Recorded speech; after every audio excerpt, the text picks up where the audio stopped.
The time traveler, for so it will be convenient to speak of him, was expounding a recondite matter to us. His pale gray eyes shone and twinkled, and his usually pale face was flushed and animated. The fire burnt brightly, and the soft radiance of the incandescent lights in the lilies of silver caught the bubbles that flashed and passed in our glasses. Our chairs, being his patents, embraced and caressed us rather than submitted to be sat upon. And there was that luxurious after-dinner atmosphere when thought runs gracefully free of the trammels of precision. And he put it to us in this way, marking the points with a lean forefinger as we sat and lazily admired his earnestness over this new paradox, as we thought it, and his fecundity. You must follow me carefully. I shall have to controvert one or two ideas that are almost universally accepted. The geometry, for instance, they taught you at school is founded on a misconception. Is not that rather a large thing to expect us to begin upon? Said Philby, an argumentative person with red hair. I do not mean to ask you to accept anything without reasonable ground for it. You will soon admit as much as I need from you.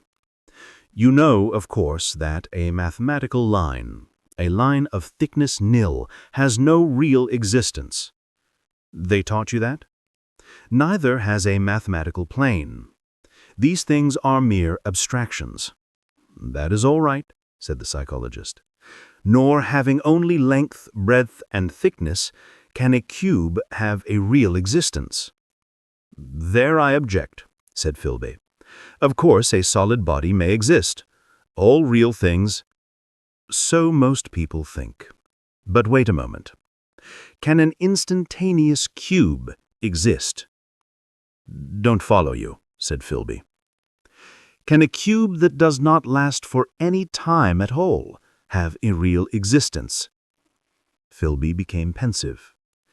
Clearly, the time traveler proceeded, any real body must have extension in 4 directions. It must have length, breadth, thickness, and duration. But through a natural infirmity of the flesh, which I will explain to you in a moment, we incline to overlook this fact. There are really 4 dimensions, 3 which we call the 3 planes of space, and a 4th, time. There is, however, a tendency to draw an unreal distinction between the former 3 dimensions and the latter, because it happens that our consciousness moves intermittently along the latter from the beginning to the end of our lives. That, said the very young man, making spasmodic efforts to relight his cigar over the lamp, that, very clear indeed. Now, it is very remarkable that this is so extensively overlooked. Really, this is what is meant by the 4th dimension, though some people who talk about the 4th dimension do not know they mean it. It is only another way of looking at time. There is no difference between time and any of the 3 dimensions of space, except that our consciousness moves along it. But some foolish people have got hold of the wrong side of that idea. You have all heard what they have to say about this 4th dimension? I have not, said the provincial mayor. It is simply this, that space, as our mathematicians have it, is spoken of as having 3 dimensions, which one may call length, breadth, and thickness, and is always definable by reference to 3 planes, each at right angles to the others. But some philosophical people have been asking why 3 dimensions particularly, why not another direction at right angles to the other 3, and have even tried to construct a 4-dimensional geometry. Professor Simon Newcomb was expounding this to the New York Mathematical Society only a month or so ago. You know how on a flat surface, which has only 2 dimensions, we can represent a figure of a 3-dimensional solid, and similarly, they think that by models of 3 dimensions, they could represent one of 4, if they could master the perspective of the thing. See? I think so, murmured the provincial mayor, and, knitting his brows, he lapsed into an introspective state, his lips moving as one repeats mystic words. Yes, I think I see it now. he said after some time, brightening in a quite transitory manner. Well, I do not mind telling you I have been at work upon this geometry of 4 dimensions for some time. Some of my results are curious. For instance, here is a portrait of a man at 8 years old, another at 15, another at 17, another at 23, and so on. All these are evidently sections, as it were, 3-dimensional representations of his 4-dimensional being, which is a fixed and unalterable thing. Scientific people, proceeded the time traveler, after the pause required for the proper assimilation of this, know very well that time is only a kind of space. Here is a popular scientific diagram, a weather record. This line I trace with my finger shows the movement of the barometer. Yesterday it was so high, yesterday night it fell. Then this morning it rose again, and so gently upward to here. Surely the mercury did not trace this line in any of the dimensions of space generally recognized. But certainly it traced such a line, and that line, therefore, we must conclude, was along the time dimension. But, said the medical man, staring hard at a coal in the fire, but if time is really only a 4th dimension of space, why is it, and why has it always been, regarded as something different? And why can we not move in time as we move about in the other dimensions of space? The time traveler smiled. Are you so sure we can move freely in space? Right and left we can go, backward and forward freely enough, and men always have done so. I admit we move freely in 2 dimensions. But how about up and down? Gravitation limits us there. Not exactly, said the medical man. There are balloons. But before the balloons, save for spasmodic jumping and the inequalities of the surface, man had no freedom of vertical movement. Still, they could move a little up and down, said the medical man. Easier, far easier, down than up. And you cannot move at all in time. You cannot get away from the present moment. My dear sir, that is just where you are wrong. That is just where the whole world has gone wrong. We are always getting away from the present moment. Our mental existences, which are immaterial and have no dimensions, are passing along the time dimension with a uniform velocity from the cradle to the grave, just as we should travel down if we began our existence 50 miles above the Earth's surface. But the great difficulty is this, interrupted the psychologist. You can move about in all directions of space, but you cannot move about in time. That is the germ of my great discovery. But you are wrong to say we cannot move about in time. For instance, if I am recalling an incident very vividly, I go back to the instant of its occurrence. I become absent-minded, as you say. I jump back for a moment. Of course, we have no means of staying back for any length of time, any more than a savage or an animal has of staying 6 feet above the ground. But a civilized man is better off than the savage in this respect. He can go up against gravitation in a balloon, and why should he not hope that ultimately he may be able to stop or accelerate his drift along the time dimension, or even turn about and travel the other way? "Oh, this," began the Philby, "is all—" "Why not?" said the time traveler. "It's against reason," said Philby. "What reason?" said the time traveler. "You can show black is white by argument, but you will never convince me." "Possibly not," said the time traveler. "But now you begin to see the object of my investigations into the geometry of 4 dimensions. Long ago I had a vague inkling of a machine." "To travel through time," exclaimed the very young man. that shall travel indifferently in any direction of space and time as the driver determines." Philby contented himself with laughter. "But I have experimental verification," said the time traveler. "It would be remarkably convenient for the historian," the psychologist suggested. "One might travel back and verify the accepted account of the Battle of Hastings, for instance." "Don't you think you'd attract attention?" said the medical man. "Our ancestors had no great tolerance for anachronisms." "One might get one's Greek from the very lips of Homer and Plato," the very young man thought. "In which case they would certainly plow you for the little go. The German scholars have improved Greek so much." "Then there is the future," said the very young man. "Just think, one might invest all one's money, leave it to accumulate at interest, and hurry on ahead. To discover a society erected on a strictly communistic basis," I said. "Of all the wild, extravagant theories," began the psychologist. "Yes, so it seemed to me, and so I never talked of it until—" "Experimental verification," cried I. "You are going to verify that?" "The experiment," cried Philby, who was getting brain-weary. "Let's see your experiment, anyhow," said the psychologist, "though it's all humbug, you know." The time traveler smiled round at us. Then, still smiling faintly, and with his hands deep in his trouser pockets, he walked slowly out of the room, and we heard his slippers shuffling down the long passage to his laboratory. The psychologist looked at us. "I wonder what he's got."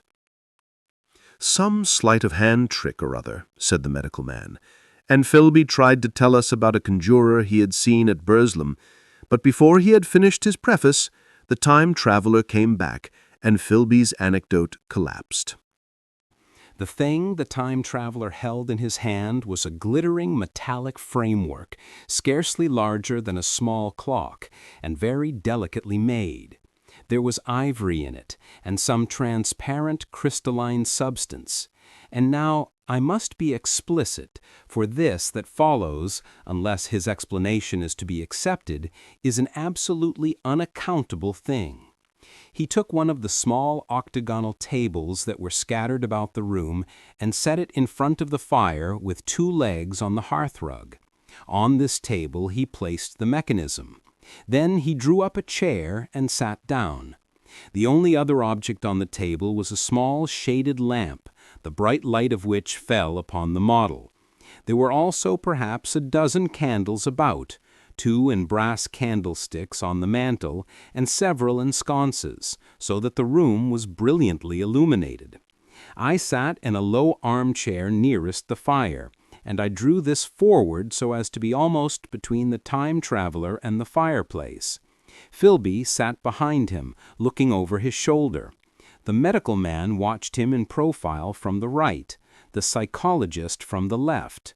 The very young man stood behind the psychologist. We were all on the alert. It appears incredible to me that any kind of trick, however subtly conceived and however adroitly done, could have been played upon us under these conditions. The time traveler looked at us, and then at the mechanism. "Well," said the psychologist. "This little affair," said the time traveler, resting his elbows upon the table and pressing his hands together above the apparatus, "is only a model. It is my plan for a machine to travel through time. You will notice that it looks singularly askew, and that there is an odd twinkling appearance about this bar, as though it was in some way unreal." He pointed to the part with his finger. "Also, here is one little white lever, and here is another." The medical man got up out of his chair and peered into the thing. "It's beautifully made," he said. "It took 2 years to make," retorted the time traveler.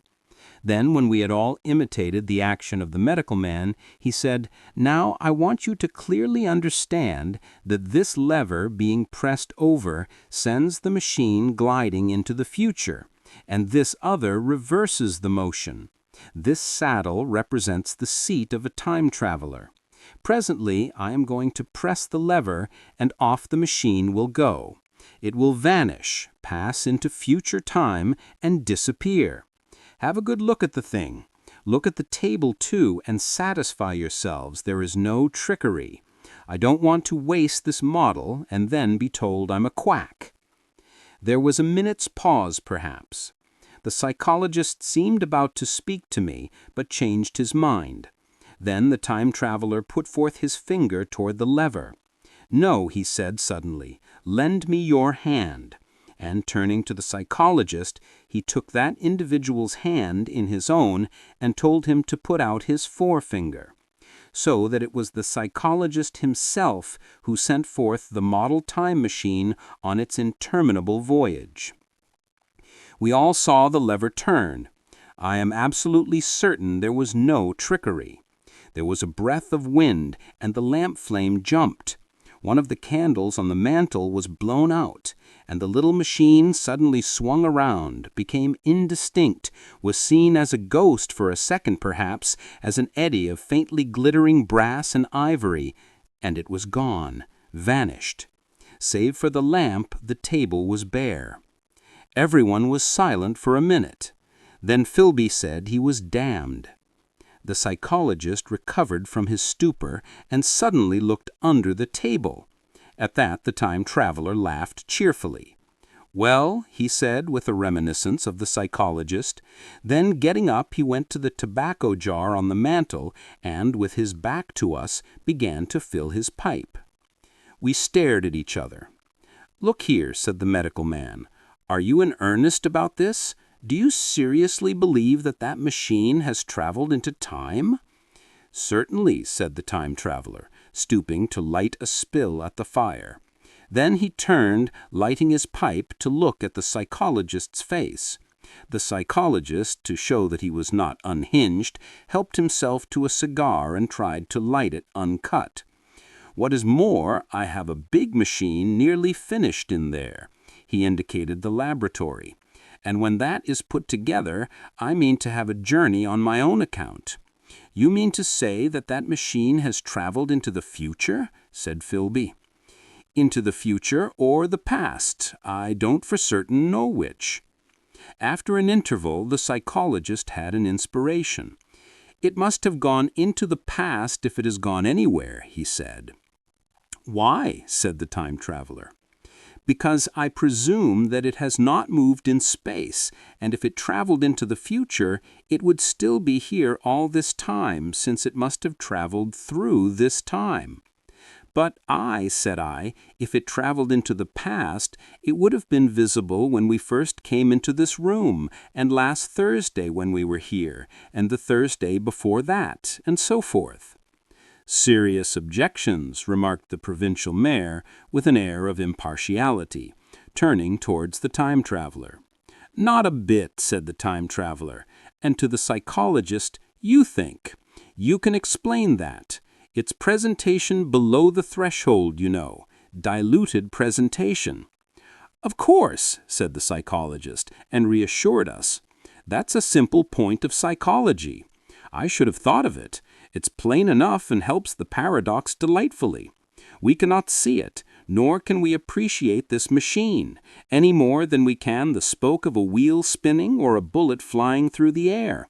If it is traveling through time 50 times or 100 times faster than we are, if it gets through a minute while we get through a second, the impression it creates will only be 1/50th or 100th of what it would make if it were not traveling in time. That's plain enough." He passed his hand through the space in which the machine had been. "You see," he said, laughing. We sat and stared at the vacant table for a minute or so. Then the time traveler asked us what we thought of it all. "It sounds plausible enough tonight," said the medical man, "but wait for tomorrow. Wait for the common sense of the morning." "Would you like to see the time machine itself?" asked the time traveler. And therewith, taking the lamp in his hand, he led the way down the long, draughty corridor to his laboratory. I remember vividly the flickering light, his queer, broad head in silhouette, the dance of the shadows, how we all followed him, puzzled but incredulous, and how there in the laboratory we beheld a larger edition of the little mechanism which we had seen vanish from before our eyes. Parts were of nickel, parts were of ivory, parts had certainly been filed or sawn out of rock crystal. The thing was generally complete, but the twisted crystalline bars lay unfinished on the bench beside some sheets of drawings, and I took one up for a better look at it. Quartz it seemed to be. "Look here," said the medical man. "Are you perfectly serious? Or is this a trick, like that ghost you showed us last Christmas?" "Upon that machine," said the time traveler, holding the lamp aloft, "I intend to explore time. Is that plain? I was never more serious in my life." None of us quite knew how to take it. I caught Philby's eye over the shoulder of the medical man, and he winked at me solemnly. I think that at that time none of us quite believed in the time machine. The fact is, the time traveler was one of those men who are too clever to be believed. You never felt that you saw all round him. You always suspected some subtle reserve, some ingenuity in ambush behind his lucid frankness. Had Philby shown the model and explained the matter in the time traveler's words, we should have shown him far less skepticism, for we should have perceived his motives. A pork butcher could understand Philby. But the time traveler had more than a touch of whim among his elements, and we distrusted him. Things that would have made the fame of a less clever man seemed tricks in his hands. It is a mistake to do things too easily. The serious people who took him seriously never felt quite sure of his deportment. They were somehow aware that trusting their reputations for judgment with him was like furnishing a nursery with eggshell china. So I don't think any of us said very much about time traveling in the interval between that Thursday and the next, though its odd potentialities ran, no doubt, in most of our minds. Its plausibility, that is, its practical incredibleness, the curious possibilities of anachronism and of utter confusion it suggested. For my own part, I was particularly preoccupied with the trick of the model. That I remember discussing with the medical man, whom I met on Friday at the Linnaean. He said he had seen a similar thing at Tübingen, and laid considerable stress on the blowing out of the candle. But how the trick was done he could not explain. The next Thursday I went again to Richmond. I suppose I was one of the time traveller's most constant guests, and, arriving late, found 4 or 5 men already assembled in his drawing-room. The medical man was standing before the fire with a sheet of paper in one hand and his watch in the other. I looked round for the time traveller, and, "It's 7:30 now," said the medical man. "I suppose we'd better have dinner." "Where's—" said I, naming our host. "You've just come? It's rather odd. He's unavoidably detained. He asks me in this note to lead off with dinner at 7 if he's not back. Says he'll explain when he comes." "It seems a pity to let the dinner spoil," said the editor of a well-known daily paper, and thereupon the doctor rang the bell. The psychologist was the only person besides the doctor and myself who had attended the previous dinner. The other men were Blank, the editor aforementioned, a certain journalist, and another, a quiet, shy man with a beard, whom I didn't know, and who, as far as my observation went, never opened his mouth all the evening. There was some speculation at the dinner table about the time traveller's absence, and I suggested time travelling in a half-jocular spirit. The editor wanted that explained to him, and the psychologist volunteered a wooden account of the ingenious paradox and trick we had witnessed that day week. He was in the midst of his exposition when the door from the corridor opened slowly and without noise. I was facing the door and saw it first. "Hello," I said, "at last." And the door opened wider, and the time traveller stood before us. I gave a cry of surprise. "Good heavens, man! What's the matter?" cried the medical man, who saw him next, and the whole tableful turned towards the door. He was in an amazing plight. His coat was dusty and dirty, and smeared with green down the sleeves, his hair disordered, and as it seemed to me grayer, either from dust and dirt or because its colour had actually faded. His face was ghastly pale. His chin had a brown cut on it, a cut half-healed. His expression was haggard and drawn by intense suffering. For a moment he hesitated in the doorway, as if he had been dazzled by the light. Then he came into the room. He walked with just such a limp as I have seen in footsore tramps. We stared at him in silence, expecting him to speak. He said not a word, but came painfully to the table and made a motion towards the wine. The editor filled a glass of champagne and pushed it towards him. He drained it, and it seemed to do him good, for he looked round the table, and the ghost of his old smile flickered across his face. "What on earth have you been up to, man?" said the doctor. The time-traveller did not hear. "Don't let me disturb you," he said, with a certain faltering articulation. "I'm all right." He stopped, held out his glass for more, and took it off at a draught. "That's good," he said. His eyes grew brighter, and a faint colour came into his cheeks. His glance flickered over our faces with a certain dull approval, and then went around the warm and comfortable room. Then he spoke again, still as it were feeling his way among his words. "I'm going to wash and dress, and then I'll come down and explain things. Save me some of that mutton. I'm starving for a bit of meat." He looked across at the editor, who was a rare visitor, and hoped he was all right. The editor began a question. "Tell you presently," said the time-traveller. "I'm funny. Be all right in a minute."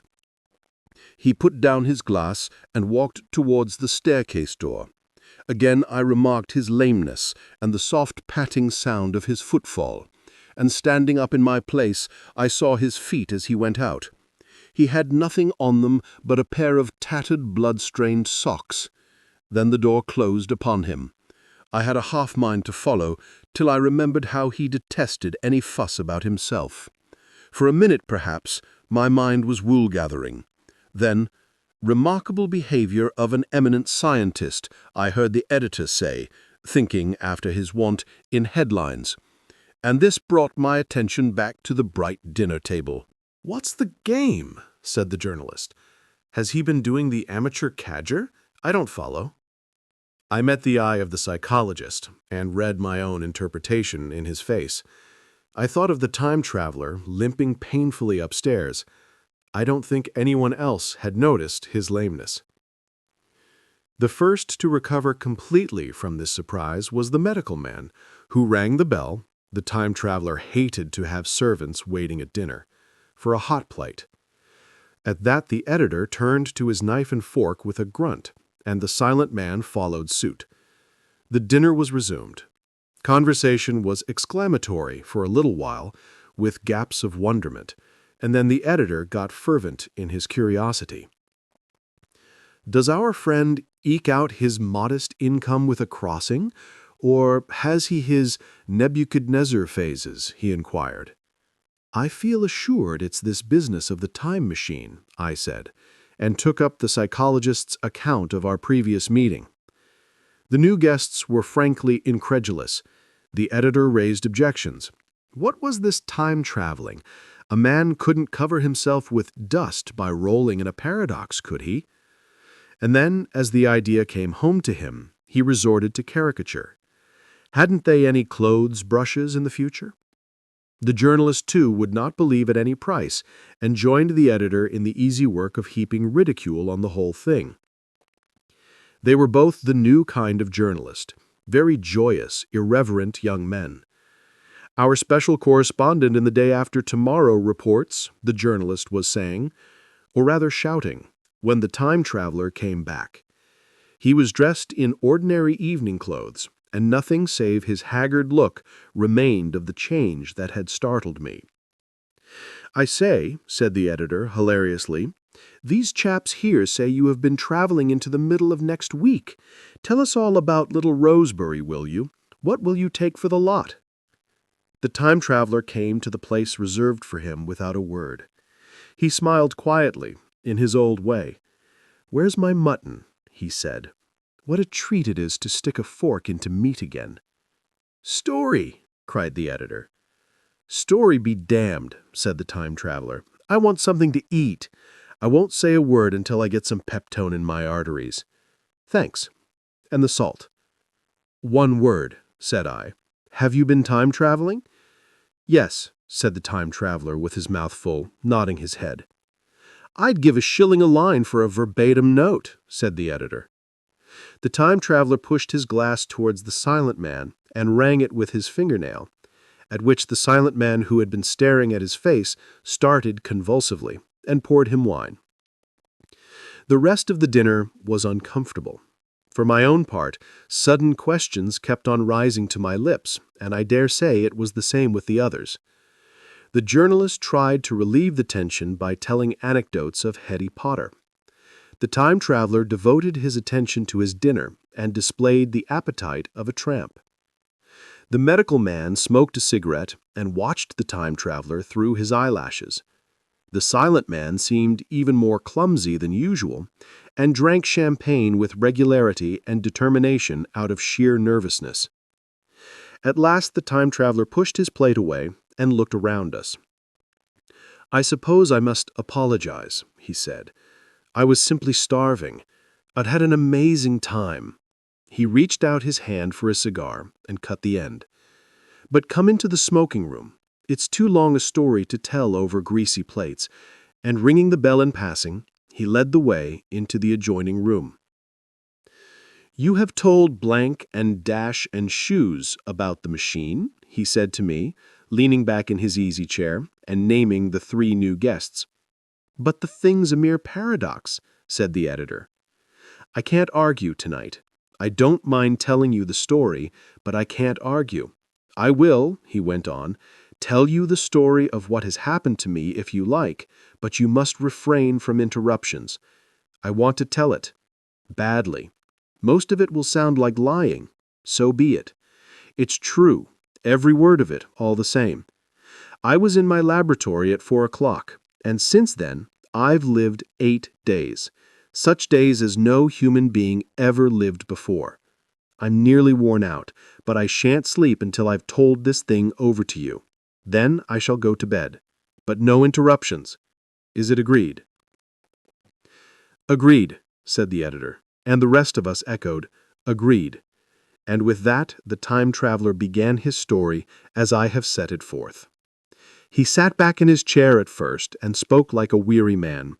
Afterwards he got more animated. In writing it down, I feel with only too much keenness the inadequacy of pen and ink, and above all, my own inadequacy to express its quality. You read, I will suppose, attentively enough, but you cannot see the speaker's white, sincere face in the bright circle of the little lamp, nor hear his intonation of his voice. You cannot know how his expression followed the turns of his story.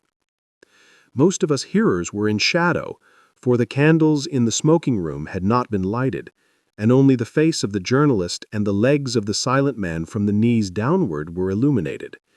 At first we glanced now and again at each other. After a time we ceased to do that and looked only at the time traveler's face. I told some of you last Thursday of the principles of the time machine and showed you the actual thing itself, incomplete in the workshop. There it is now, a little travel-worn, truly, and one of the ivory bars is cracked, and a brass rail bent, but the rest of it's sound enough. I expected to finish it on Friday, but on Friday, when the putting together was nearly done, I found that one of the nickel bars was exactly 1 inch too short, and this I had to get remade, so that the thing was not complete until this morning. It was at 10 o'clock today that the first of all time machines began its career. I gave it a last tap, tried all the screws again, put 1 more drop of oil on the quartz rod, and sat myself in the saddle. I suppose a suicide who holds a pistol to his skull feels much the same wonder at what will come next as I felt then. I took the starting lever in one hand and the stopping one in the other, pressed the first, and almost immediately the second. I seemed to reel.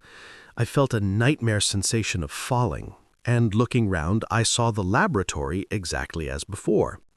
Had anything happened? For a moment I suspected that my intellect had tricked me. Then I noted the clock. A moment before, as it seemed, it had stood at a minute or so past 10. Now it was nearly 3:30. I drew a breath, set my teeth, and gripped the starting lever with both hands and went off with a thud. The laboratory got hazy and went dark. Mrs. Watchett came in and walked, apparently without seeing me, towards the garden door. I suppose it took her a minute or so to traverse the place, but to me she seemed to shoot across the room like a rocket. I pressed the lever over to its extreme position. The night came like the turning out of a lamp, and in another moment came tomorrow. The laboratory grew faint and hazy, then fainter and ever fainter. Tomorrow night came black, then day again, night again, day again, faster and faster still. An eddying murmur filled my ears, and a strange, dumb confusedness descended on my mind. I am afraid I cannot convey the peculiar sensations of time traveling. They are excessively unpleasant. There is a feeling exactly like that one has upon a switchback, of a helpless, headlong motion. I felt the same horrible anticipation, too, of an imminent smash. As I put on pace, night followed day like the flapping of a black wing. The dim suggestion of the laboratory seemed presently to fall away from me, and I saw the sun hopping swiftly across the sky, leaping it every minute, and every minute marking a day. I suppose the laboratory had been destroyed and I had come into the open air. I had a dim impression of scaffolding, but I was already going too fast to be conscious of any moving things. The slowest snail that ever crawled dashed by too fast for me. The twinkling succession of darkness and light was excessively painful to the eye. Then, in the intermittent darknesses, I saw the moon spinning swiftly through her quarters from new to full, and had a faint glimpse of the circling stars. Presently, as I went on, still gaining velocity, the palpitation of night and day merged into one continuous grayness. The sky took on a wonderful deepness of blue, a splendid luminous color like that of early twilight. The jerking sun became a streak of fire, a brilliant arc in space. The moon a fainter fluctuating band, and I could see nothing of the stars, save now and then a brighter circle flickering in the blue. The landscape was misty and vague. I was still on the hillside upon which this house now stands, and the shoulder rose above me gray and dim. I saw trees growing and changing like puffs of vapor, now brown, now green. They grew, spread, shivered, and passed away.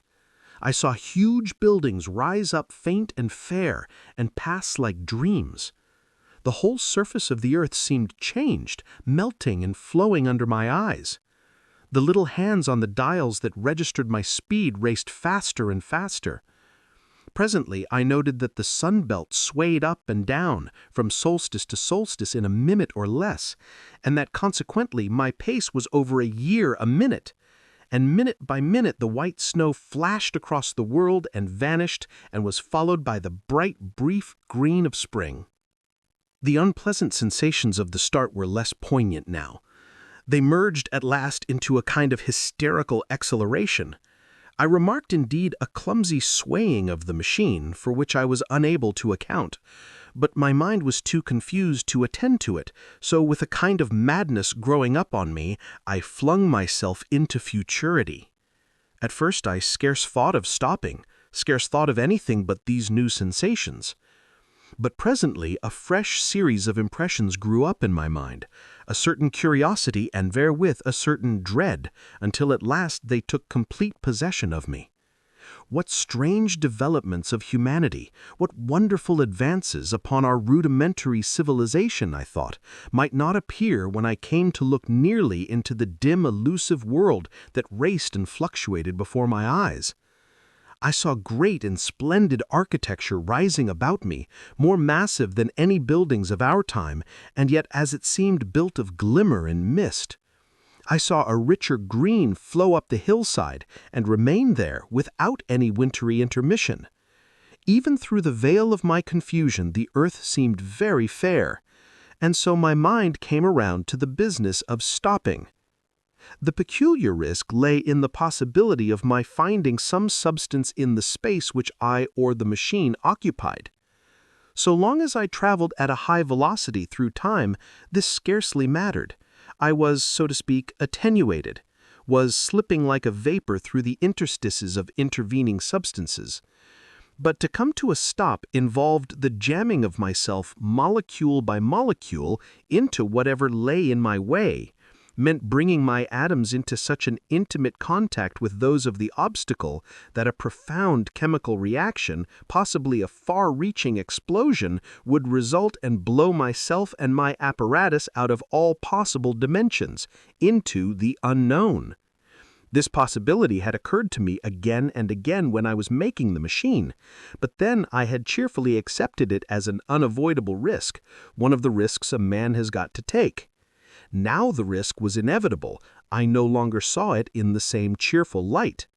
The fact is that, insensibly, the absolute strangeness of everything, the sickly jarring and swaying of the machine, above all the feeling of prolonged falling, had absolutely upset my nerves. I told myself that I could never stop, and with a gust of petulance I resolved to stop forthwith. Like an impatient fool, I lugged over the lever, and incontinently the thing went reeling over, and I was flung headlong through the air. There was the sound of a clap of thunder in my ears. I may have been stunned for a moment. A pitiless hail was hissing round me, and I was sitting on soft turf in front of the overset machine. Everything still seemed grey, but presently I remarked that the confusion in my ears was gone. I looked round me. I was on what seemed to be a little lawn in a garden, surrounded by rhododendron bushes, and I noticed that their more than purple blossoms were dropping in a shower under the beating of the hailstones. The rebounding, dancing hail hung in a little cloud over the machine and drove along the ground like smoke. In a moment, I was wet to the skin. "Fine hospitality," said I, "to a man who has travelled innumerable years to see you." Presently, I thought what a fool I was to get wet. I stood up and looked round me. A colossal figure, carved apparently in some white stone, loomed indistinctly beyond the rhododendrons through the hazy downpour, but all else of the world was invisible. My sensations would be hard to describe. As the columns of hail grew thinner, I saw the white figure more distinctly. It was very large, for a silver birch tree touched its shoulder. It was of white marble, in shape something like a winged sphinx, but the wings, instead of being carried vertically at the sides, were spread so that it seemed to hover. The pedestal, it appeared to me, was of bronze, and was thick with verdigris. It chanced that the face was towards me. The sightless eyes seemed to watch me. There was the faint shadow of a smile on the lips. It was greatly weather-worn, and that imparted an unpleasant suggestion of disease. I stood looking at it for a little space, half a minute perhaps, or half an hour. It seemed to advance and to recede as the hail drove before it denser or thinner. At last, I tore my eyes from it for a moment, and saw that the hail curtain had worn threadbare and that the sky was lightening with the promise of the sun. I looked up again at the crouching white shape, and the full temerity of my voyage came suddenly upon me. What might appear when that hazy curtain was altogether withdrawn? What might not have happened to men? What if cruelty had grown into a common passion? What if in this interval the race had lost its manliness and had developed into something inhuman, unsympathetic, and overwhelmingly powerful? I might seem some old-world savage animal, only the more dreadful and disgusting for our common likeness, a foul creature to be incontinently slain. Already I saw other vast shapes, huge buildings with intricate parapets and tall columns, with a wooded hillside dimly creeping in upon me through the lessening storm. I was seized with a panic fear. I turned frantically to the time machine and strove hard to readjust it. As I did so, the shafts of the sun smote through the thunderstorm. The grey downpour was swept aside and vanished like the trailing garments of a ghost. Above me, in the intense blue of the summer sky, some faint brown shreds of cloud whirled into nothingness. The great buildings about me stood out clear and distinct, shining with the wet of the thunderstorm, and picked out in white by the unmelted hailstones piled along their courses. I felt naked in a strange world. I felt as perhaps a bird may feel in the clear air, knowing the hawk wings above and will swoop. My fear grew to frenzy. I took a breathing space, set my teeth, and again grappled fiercely wrist and knee with the machine. It gave under my desperate onset and turned over. It struck my chin violently. One hand on the saddle, the other on the lever, I stood panting heavily in attitude to mount again. But with this recovery of a prompt retreat, my courage recovered. I looked more curiously and less fearfully at this world of the remote future. In a circular opening high up in the wall of the nearer house, I saw a group of figures clad in rich, soft robes. They had seen me, and their faces were directed towards me. Then I heard voices approaching me. Coming through the bushes by the white sphinx were the heads and shoulders of men running. One of these emerged in a pathway leading straight to the little lawn upon which I stood with my machine. He was a slight creature, perhaps 4 feet high, clad in a purple tunic girdled at the waist with a leather belt. Sandals or buskins, I could not clearly distinguish which, were on his feet. His legs were bare to the knees and his head was bare. Noticing that, I noticed for the first time how warm the air was. He struck me as a very beautiful and graceful creature, but indescribably frail. His flushed face reminded me of the more beautiful kind of consumptive, that hectic beauty of which we used to hear so much. At the sight of him, I suddenly regained confidence. I took my hands from the machine. In another moment, we were standing face to face, I and this fragile thing out of futurity. He came straight up to me and laughed into my eyes.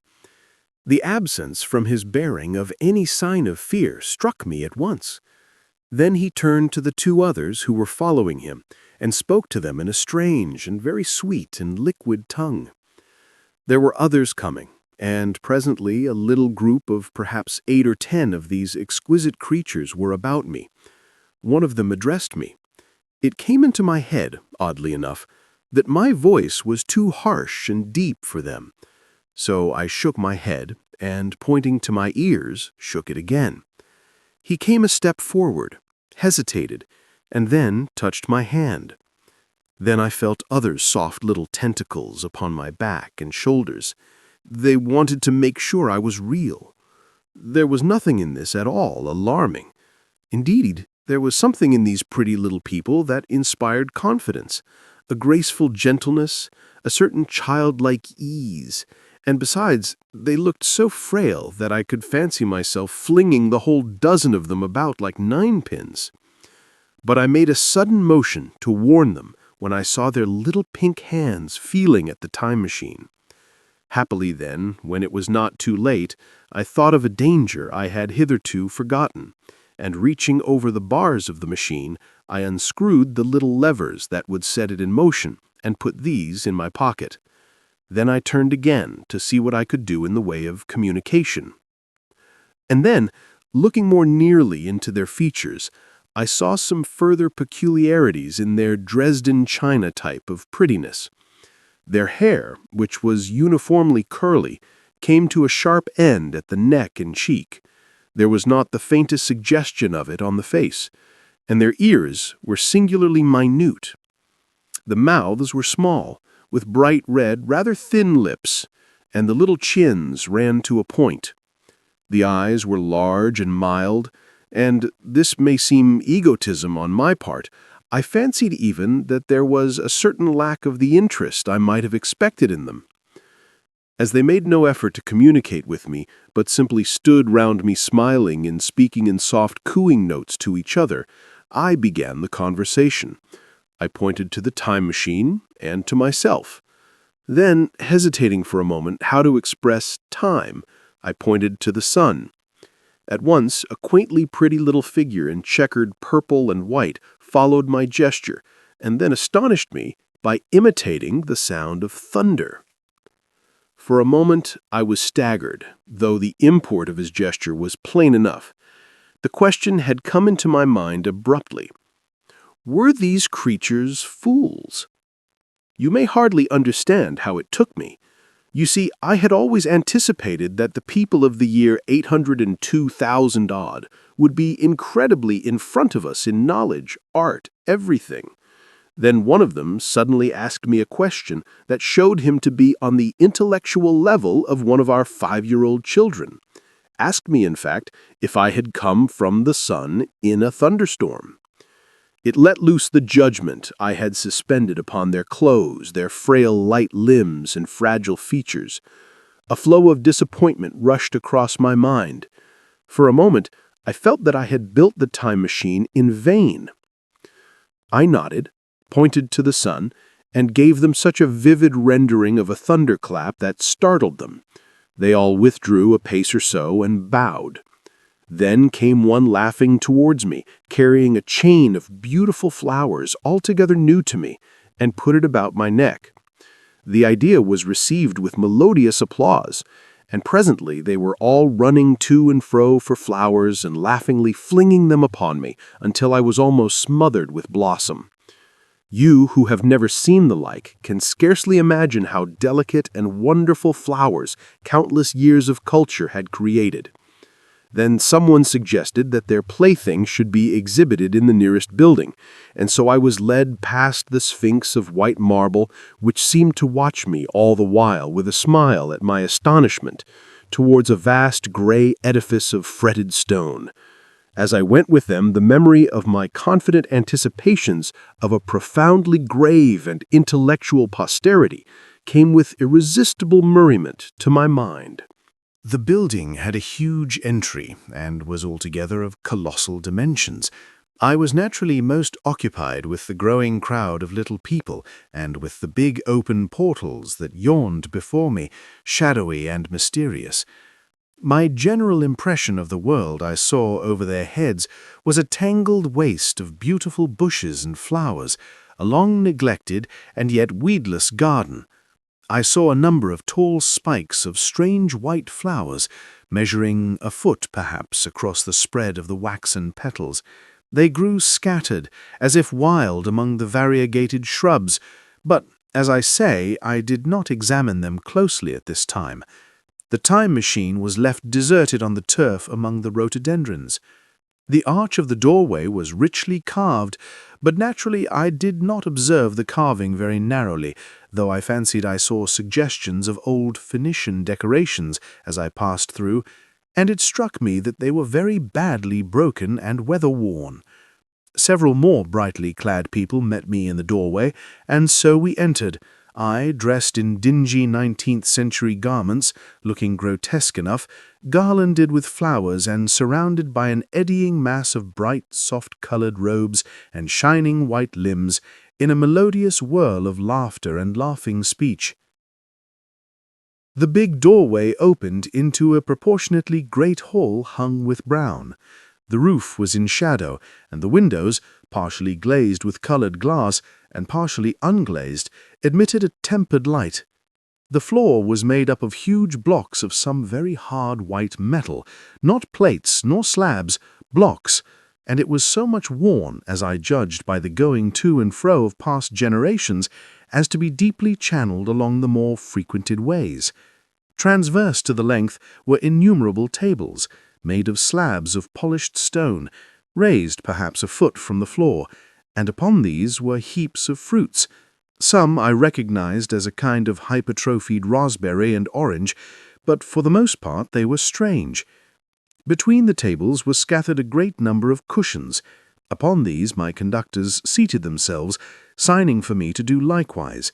With a pretty absence of ceremony, they began to eat the fruit with their hands, flinging peel in stalks and so forth into the round openings in the sides of the tables. I was not loath to follow their example, for I felt thirsty and hungry. As I did so, I surveyed the hall at my leisure.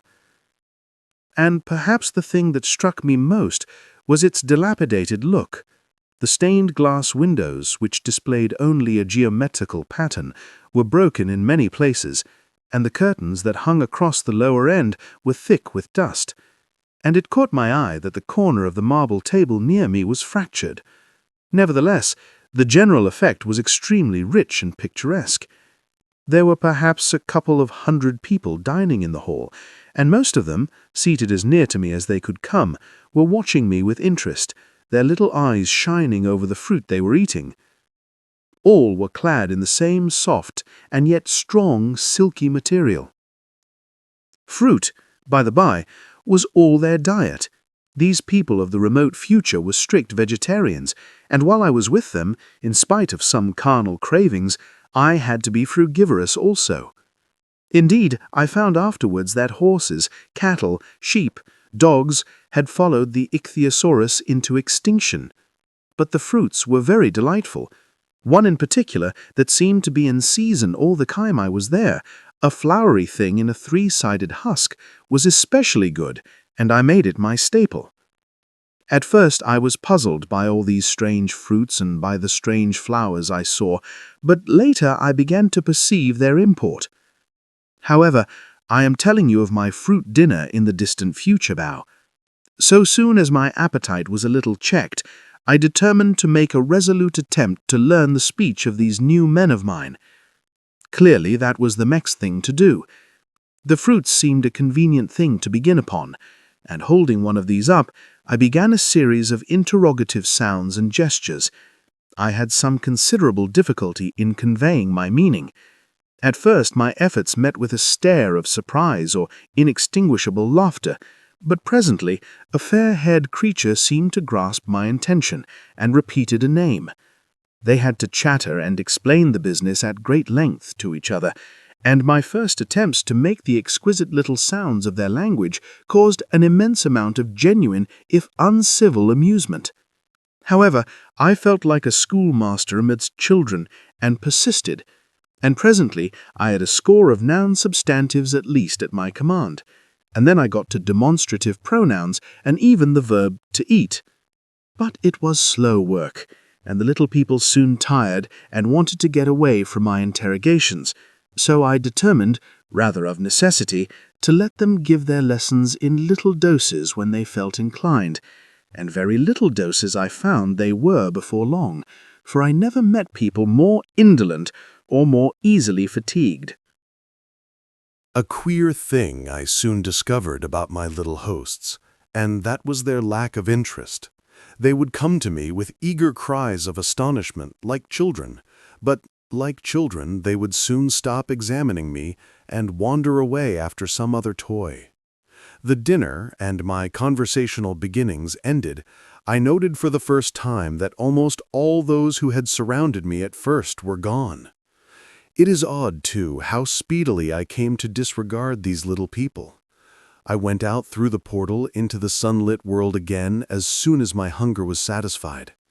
I was continually meeting more of these men of the future, who would follow me a little distance, chatter and laugh about me, and, having smiled and gesticulated in a friendly way, leave me again to my own devices. The calm of evening was upon the world as I emerged from the great hall, and the scene was lit by the warm glow of the setting sun. At first, things were very confusing.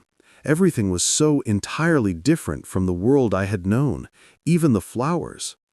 The big building I had left was situated on the slope of a broad river valley, but the Thames had shifted perhaps a mile from its present position. I resolved to mount to the summit of a crest, perhaps a mile and a half away, from which I could get a wider view of this our planet in the year 802,701 AD. For that, I should explain, was the date the little dials of my machine recorded. As I walked, I was watching for every impression that could possibly help to explain the condition of ruinous splendor in which I found the world, for ruinous it was. A little way up the hill, for instance, was a great heap of granite, bound together by masses of aluminum, a vast labyrinth of precipitous walls and crumpled heaps, amidst which were thick heaps of very beautiful pagoda-like plants, nettles possibly, but wonderfully tinted with brown about the leaves and incapable of stinging. It was evidently the derelict remains of some vast structure, to what end built I could not determine.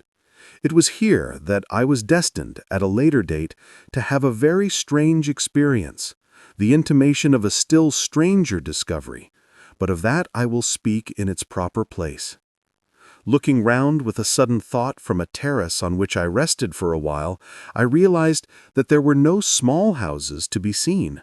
Apparently, the single house, and possibly even the household, had vanished. Here and there among the greenery were palace-like buildings, but the house and the cottage, which form such characteristic features of our own English landscape, had disappeared. Communism, I said to myself. And on the heels of that came another thought. I looked at the half-dozen little figures that were following me. Then, in a flash, I perceived that all had the same form of costume, the same soft, hairless visage, and the same girlish rotundity of limb. It may seem strange, perhaps, that I had not noticed this before, but everything was so strange. Now I saw the fact plainly enough.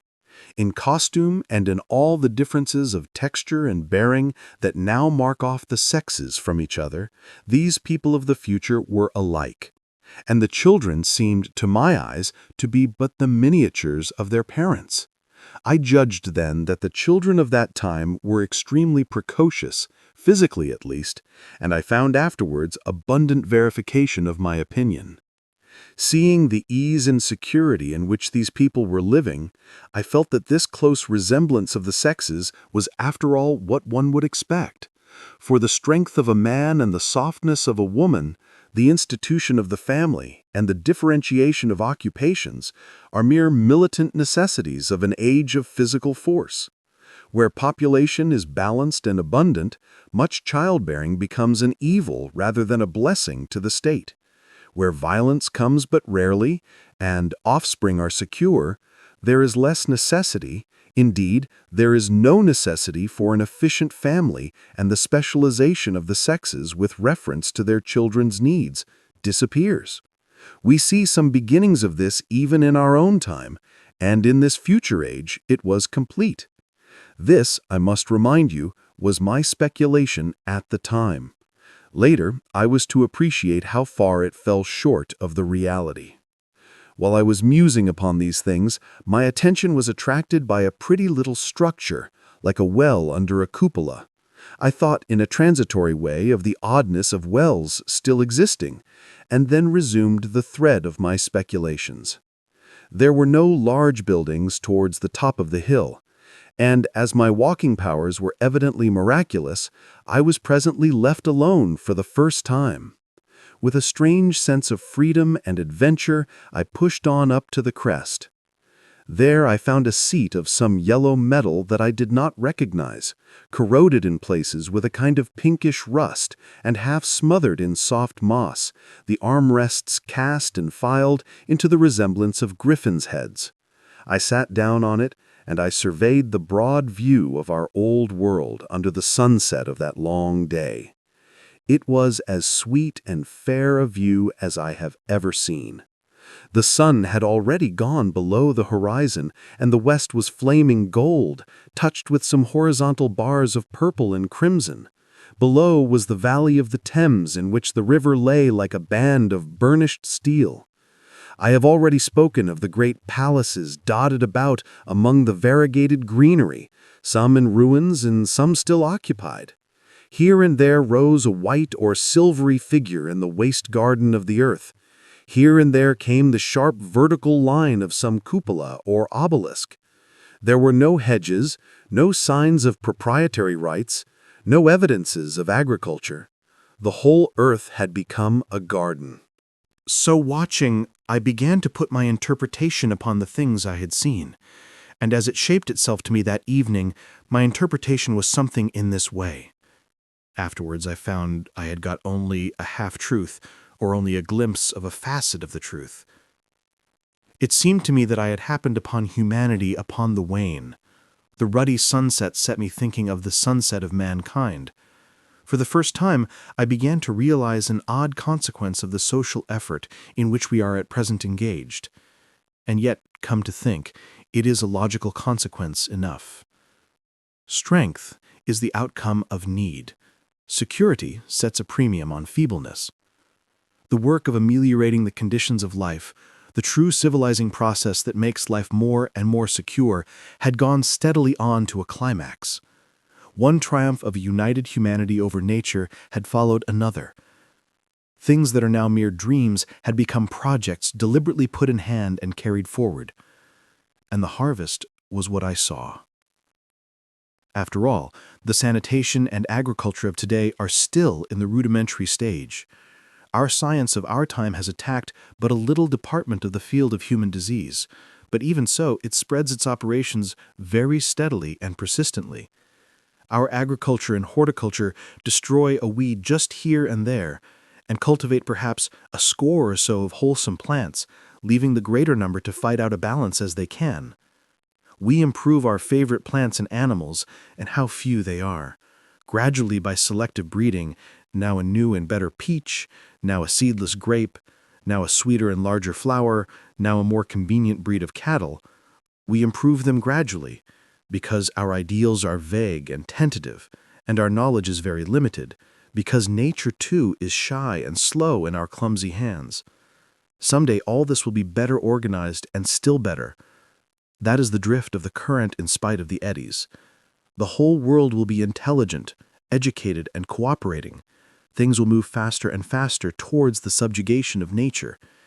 In the end, wisely and carefully, we shall readjust the balance of animal and vegetable life to suit our human needs.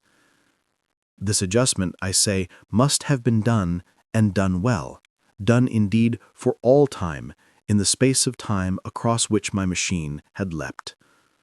The air was free of gnats, the earth from weeds or fungi. Everywhere were fruits and sweet and delightful flowers. Brilliant butterflies flew hither and thither. The ideal of preventative medicine was attained. Diseases had been stamped out.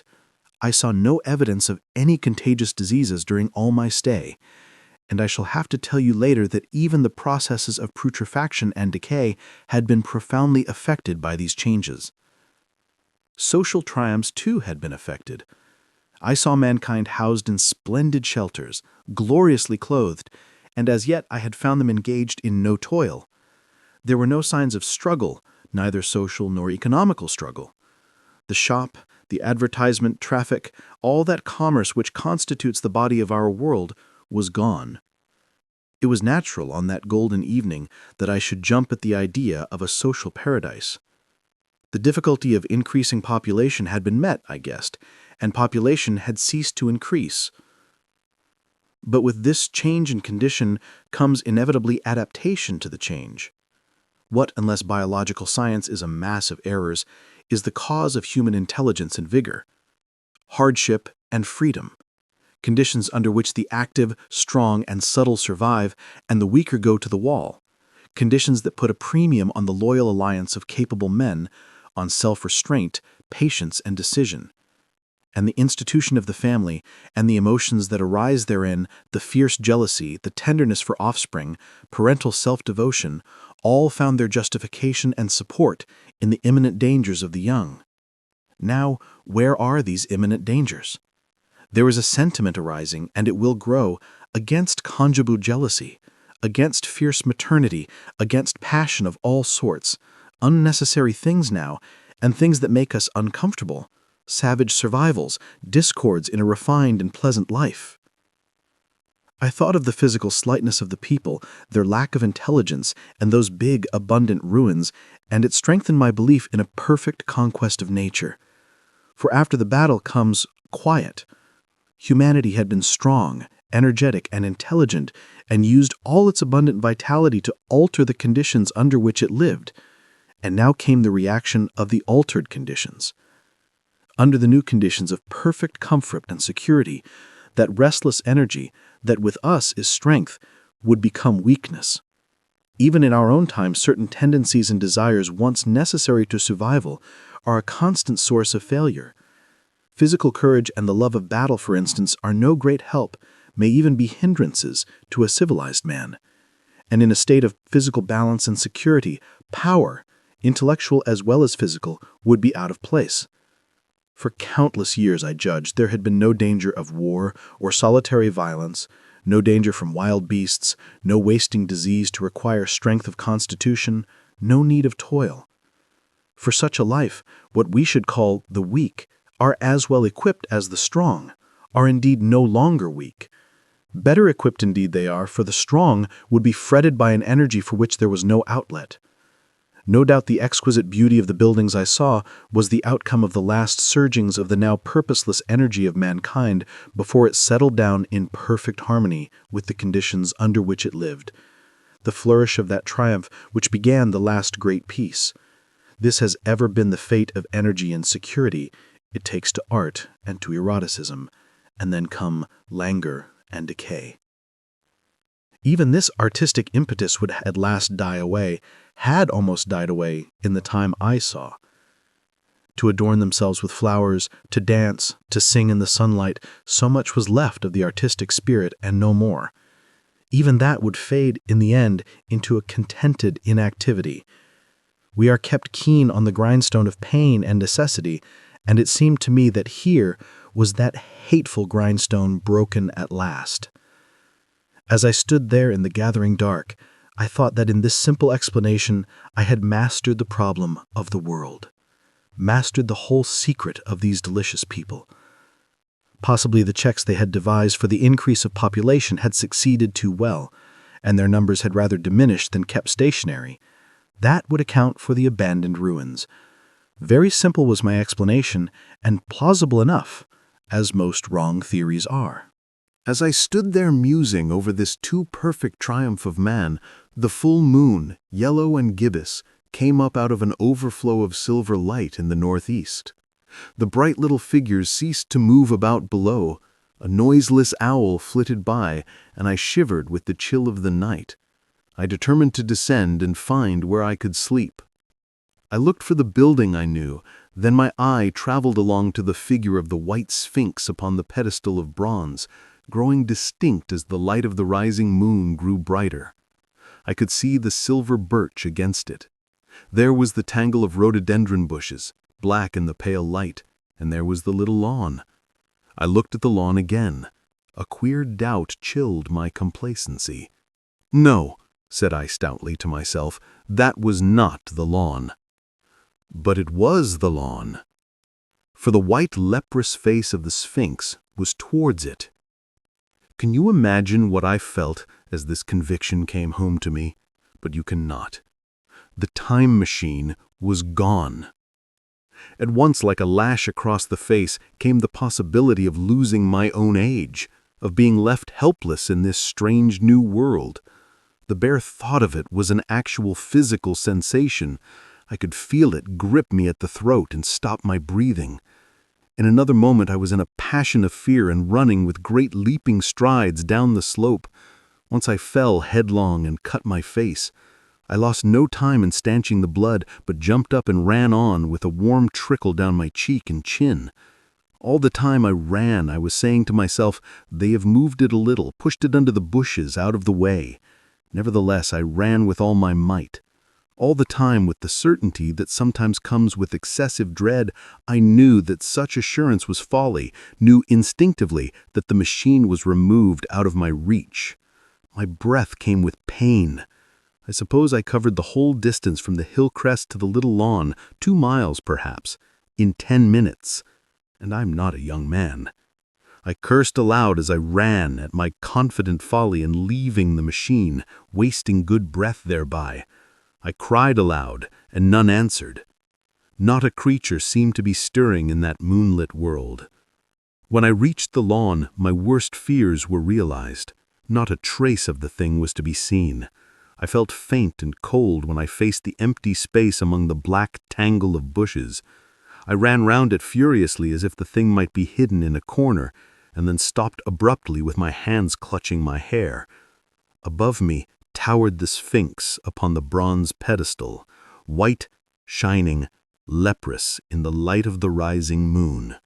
It seemed to smile in mockery of my dismay. I might have consoled myself by imagining the little people had put the mechanism in some shelter for me had I not felt assured of their physical and intellectual inadequacy. That is what dismayed me, the sense of some hitherto unsuspected power through whose intervention my invention had vanished. Yet for one thing I felt assured, unless some other age had produced its exact duplicate, the machine could not have moved in time. The attachment of the levers, I will show you the method later, prevented anyone from tampering with it in that way when they were removed. It had moved and was hid only in space. But then, where could it be? I think I must have had a kind of frenzy. I remember running violently in and out among the moonlit bushes all round the Sphinx, and startling some white animal that, in the dim light, I took for a small deer. I remember, too, late that night, beating the bushes with my clenched fist until my knuckles were gashed and bleeding from the broken twigs. Then, sobbing and raving in my anguish of mind, I went down to the great building of stone. The big hall was dark, silent, and deserted. I slipped on the uneven floor and fell over one of the malachite tables, almost breaking my shin. I lit a match and went on past the dusty curtains, of which I have told you. There I found a second great hall covered with cushions, upon which perhaps a score or so of the little people were sleeping. I have no doubt they found my second appearance strange enough, coming suddenly out of the quiet darkness with inarticulate noises and the splutter and flare of a match, for they had forgotten about matches. "Where is my time machine?" I began, bolding like an angry child, laying hands upon them and shaking them up together.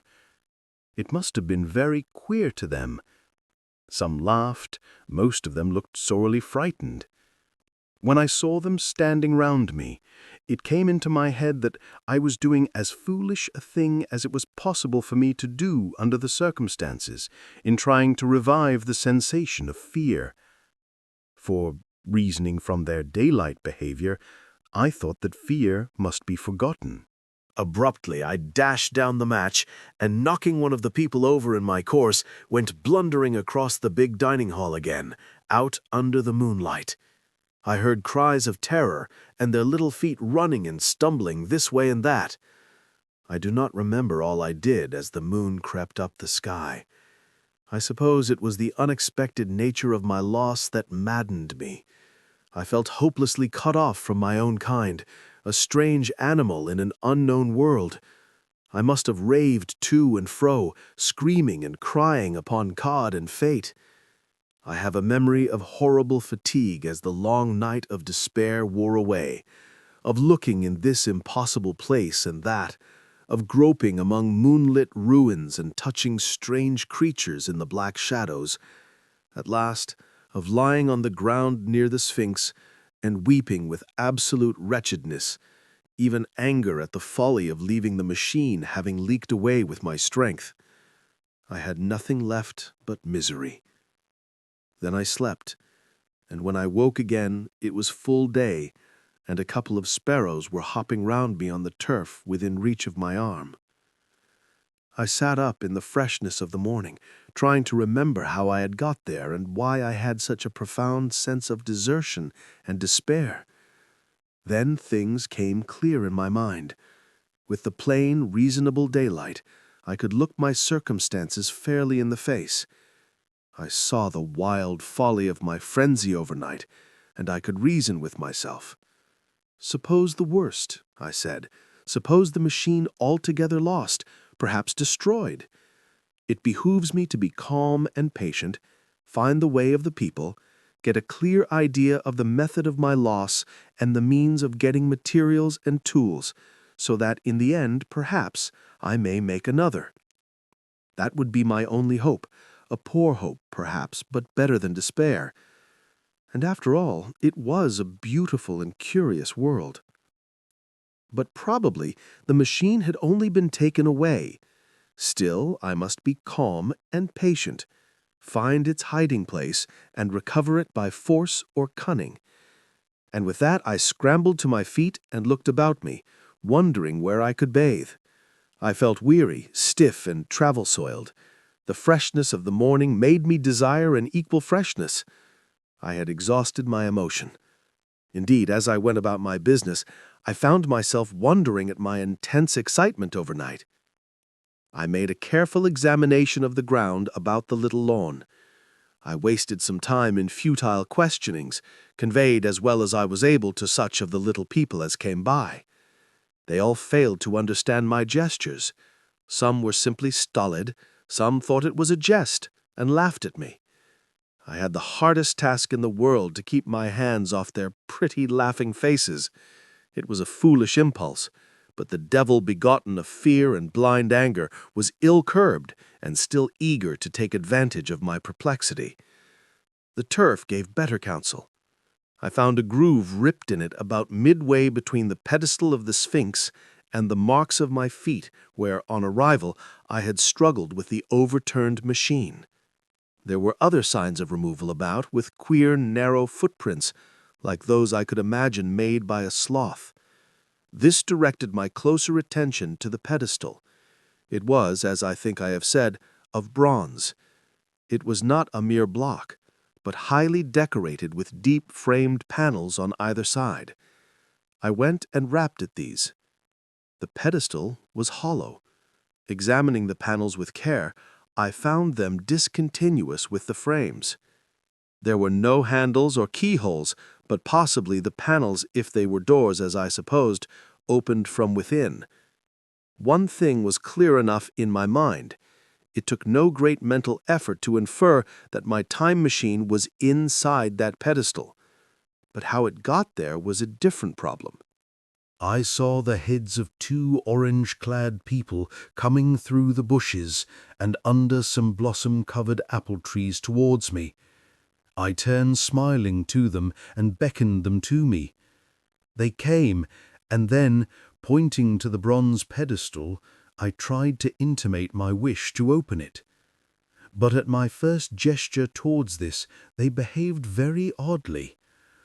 I don't know how to convey their expression to you.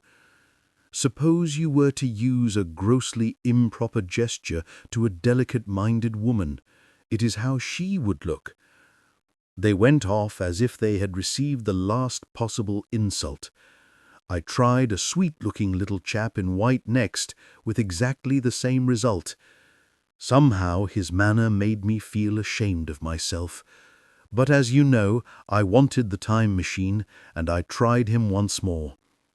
As he turned off like the others, my temper got the better of me.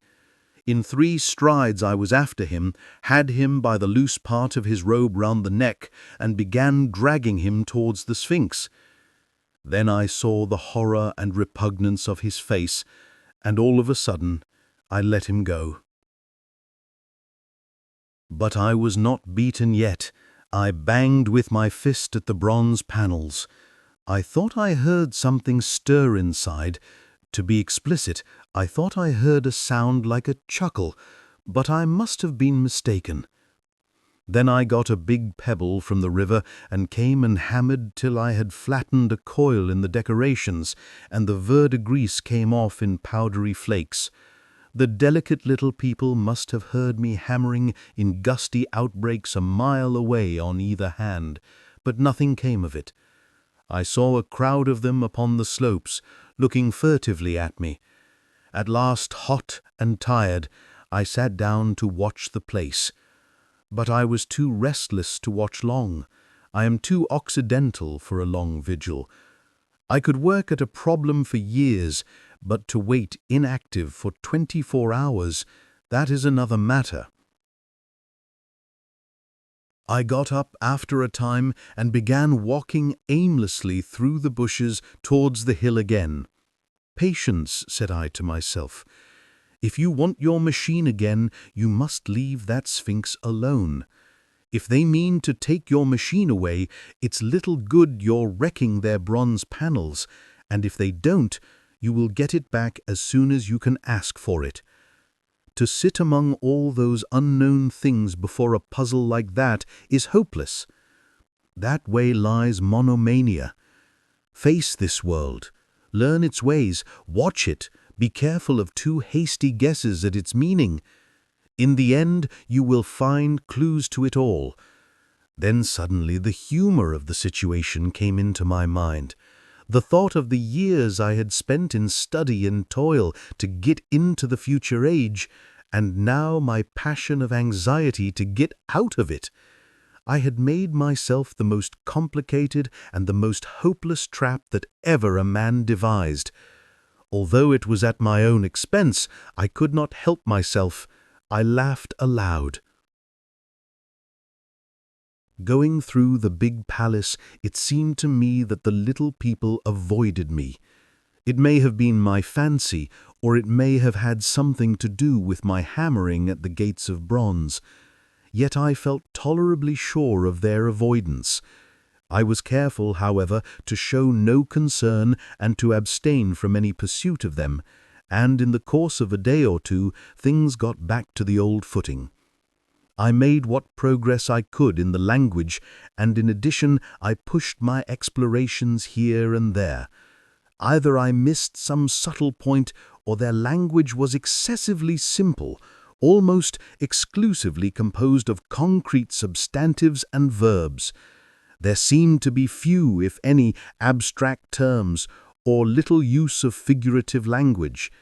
Their sentences were usually simple and of 2 words, and I failed to convey or understand but the simplest propositions.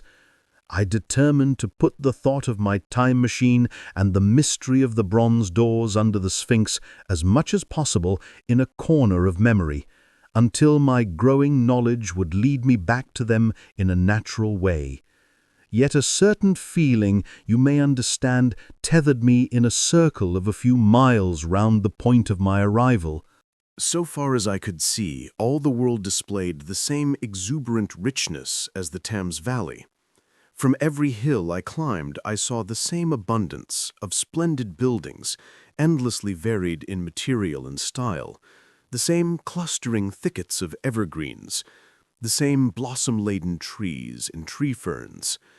Here and there water shone like silver, and beyond, the land rose into blue undulating hills, and so faded into the serenity of the sky. A peculiar feature, which presently attracted my attention, was the presence of certain circular wells, several, as it seemed to me, of a very great depth. One lay by the path up the hill which I had followed during my first walk. Like the others, it was rimmed with bronze, curiously wrought, and protected by a little cupola from the rain. Sitting by the side of these wells and peering down into the shafted darkness, I could see no gleam of water, nor could I start any reflection with a lighted match. But in all of them I heard a certain sound, a thud, thud, thud, like the beating of some big engine, and I discovered, from the flaring of my matches, that a steady current of air set down the shafts. Further, I threw a scrap of paper into the throat of one, and instead of fluttering slowly down, it was at once sucked swiftly out of sight. After a time, too, I came to connect these wells with tall towers standing here and there upon the slopes. For above them there was often just such a flicker in the air as one sees on a hot day above a sun-scorched beach. Putting things together, I reached a strong suggestion of an extensive system of subterranean ventilation, whose true import it was difficult to imagine. I was at first inclined to associate it with the sanitary apparatus of these people. It was an obvious conclusion, but it was absolutely wrong. And here I must admit that I learned very little of drains and bells and modes of conveyance and the like conveniences during my time in this real future. In some of these visions of utopias and coming times, which I have read, there is a vast amount of detail about building and social arrangements and so forth. But while such details are easy enough to obtain when the whole world is contained in one's imagination, they are altogether inaccessible to a real traveler amidst such realities as I found here. Conceive the tale of London that a Negro, fresh from Central Africa, would take back to his tribe. What would he know of railway companies, of social movements, of telephone and telegraph wires, of the parcel delivery company and postal orders and the like? Yet we, at least, should be willing enough to explain these things to him. And even of what he knew, how much could he make his untraveled friend either apprehend or believe? Then, think how narrow the gap between a Negro and a white man of our own times, and how wide the interval between myself and these of the Golden Age. I was sensible of much which was unseen, and which contributed to my comfort, but save for a general impression of automatic organization, I fear I can convey very little of the difference to your mind. In the matter of sepulture, for instance, I could see no signs of crematoria, nor anything suggestive of tombs.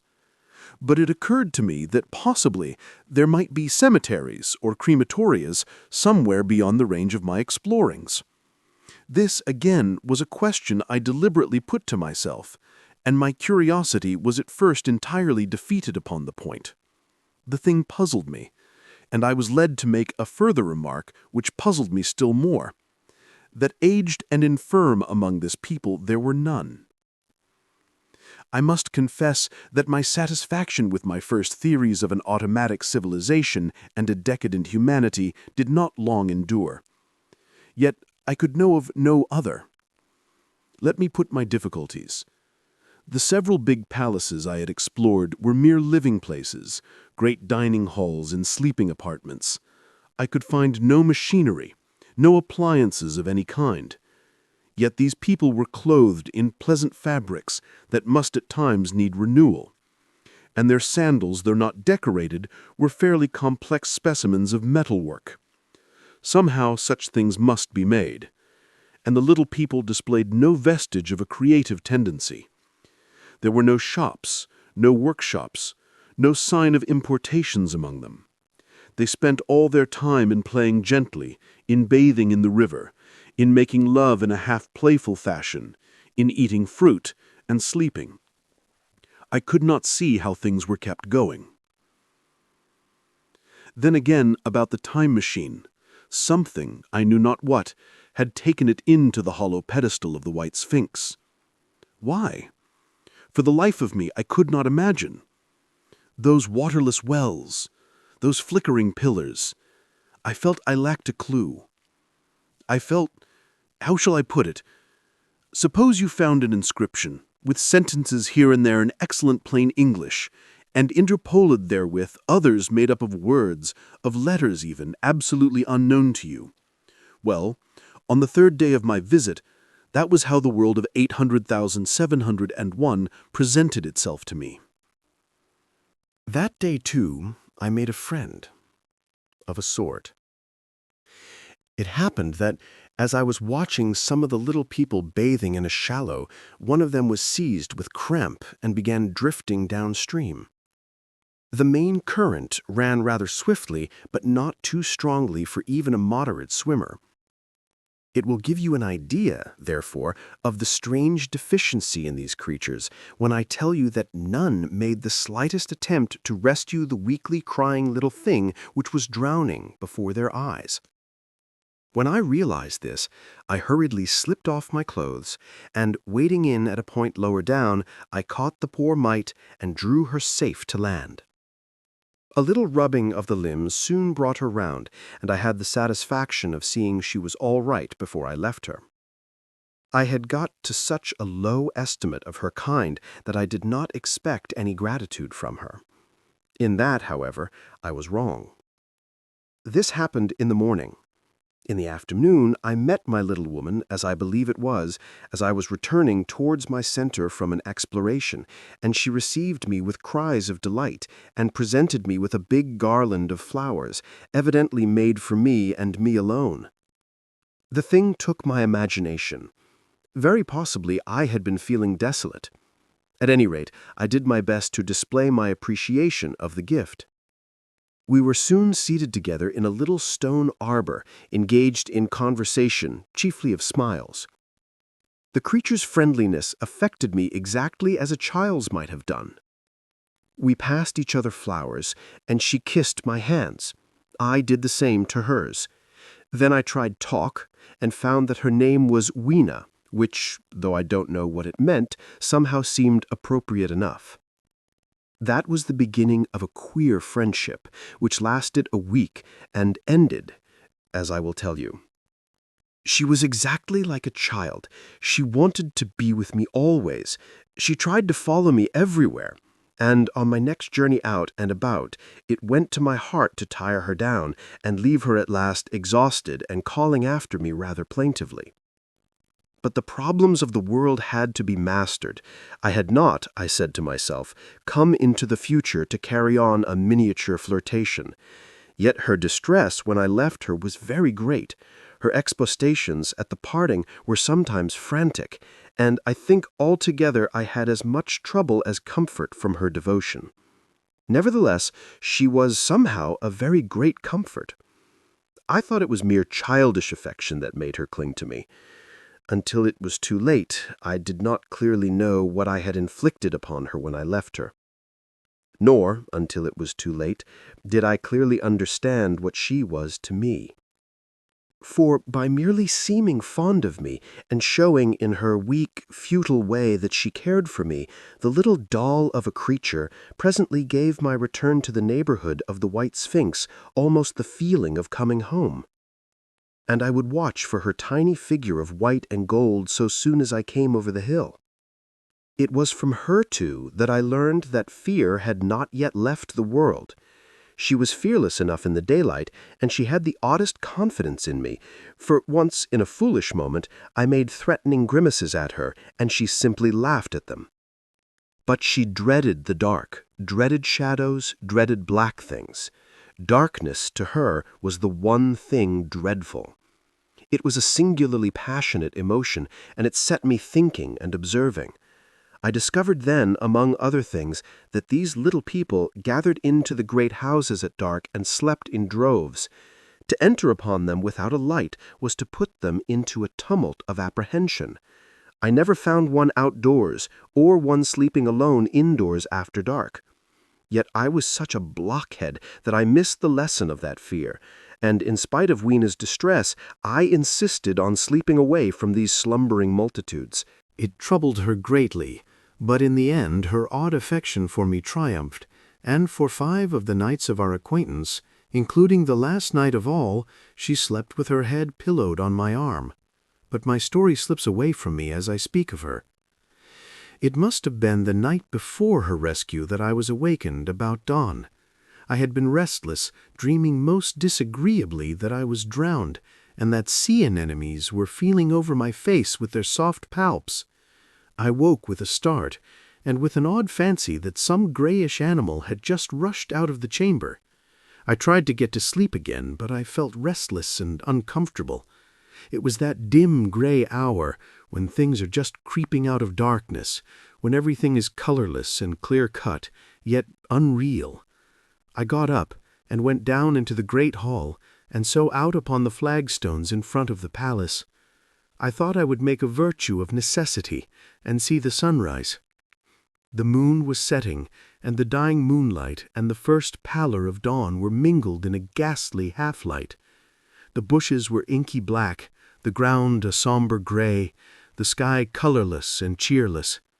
And up the hill I thought I could see ghosts. 3 several times as I scanned the slope I saw white figures.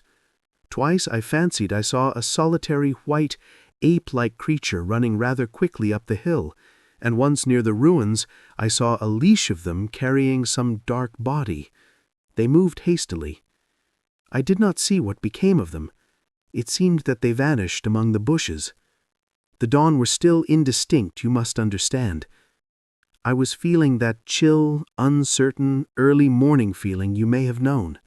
I doubted my eyes. As the eastern sky grew brighter and the light of the day came on and its vivid coloring returned upon the world once more, I scanned the view keenly, but I saw no vestige of my white figures. They were mere creatures of the half-light. They must have been ghosts, I said. I wonder whence they dated. For a queer notion of Grant Allen's came into my head and amused me. If each generation die and leave ghosts, he argued, the world at last will get overcrowded with them. On that theory, they would have grown innumerable some 800,000 years hence, and it was no great wonder to see 4 at once. It troubled her greatly, but in the end her odd affection for me triumphed, and for 5 of the nights of our acquaintance, including the last night of all, she slept with her head pillowed on my arm. But my story slips away from me as I speak of her. It must have been the night before her rescue that I was awakened about dawn. I had been restless, dreaming most disagreeably that I was drowned and that sea anemones were feeling over my face with their soft palps. I woke with a start and with an odd fancy that some grayish animal had just rushed out of the chamber. I tried to get to sleep again, but I felt restless and uncomfortable. It was that dim, gray hour when things are just creeping out of darkness, when everything is colorless and clear-cut, and yet unreal. I got up and went down into the great hall, and so out upon the flagstones in front of the palace. I thought I would make a virtue of necessity and see the sunrise. The moon was setting, and the dying moonlight and the first pallor of dawn were mingled in a ghastly half-light. The bushes were inky black, the ground a somber gray, the sky colorless and cheerless. And up the hill I thought I could see ghosts. 3 several times as I scanned the slope I saw white figures. Twice I fancied I saw a solitary, white ape-like creature running rather quickly up the hill, and once near the ruins I saw a leash of them carrying some dark body. They moved hastily. I did not see what became of them. It seemed that they vanished among the bushes. The dawn was still indistinct, you must understand. I was feeling that chill, uncertain early morning feeling you may have known. I doubted my eyes. As the eastern sky grew brighter, and the light of the day came on and its vivid coloring returned upon the world once more, I scanned the view keenly, but I saw no vestige of my white figures. They were mere creatures of the half-light. I must have been ghosts, I said. I wonder whence they dated. For a queer notion of Grant Allen's came into my head and amused me. If each generation die and leave ghosts, he argued, the world at last will get overcrowded with them. On that theory, they would have grown innumerable some 800,000 years hence, and it was no great wonder to see 4 at once. But the jest was unsatisfying, and I was thinking of these figures all the morning, until Weena's rescue drove them out of my head. I associated them in some indefinite way with the white animal I had startled in my first passionate search for the time machine. But Weena was a pleasant substitute. Yet, all the same, they were soon destined to take far deadlier possession of my mind. I think I have said how much hotter than our own was the weather of this golden age. I cannot account for it. It may be that the sun was hotter, or the earth nearer the sun.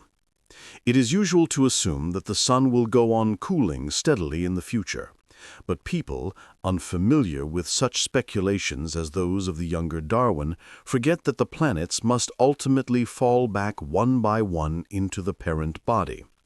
As these catastrophes occur, the sun will blaze with renewed energy, and it may be that some inner planet had suffered this fate.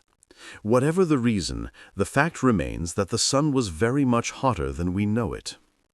Well, one very hot morning, my fourth, I think, as I was seeking shelter from the heat and glare in a colossal ruin near the great house where I slept and fed, there happened this strange thing. Clambering among these heaps of masonry, I found a narrow gallery whose end and side windows were blocked by fallen masses of stone. By contrast with the brilliancy outside, it seemed at first impenetrably dark to me. I entered it groping, for the change from light to blackness made spots of color swim before me. Suddenly, I halted spellbound. A pair of eyes, luminous by reflection against the daylight without, was watching me out of the darkness. The old instinctive dread of wild beasts came upon me.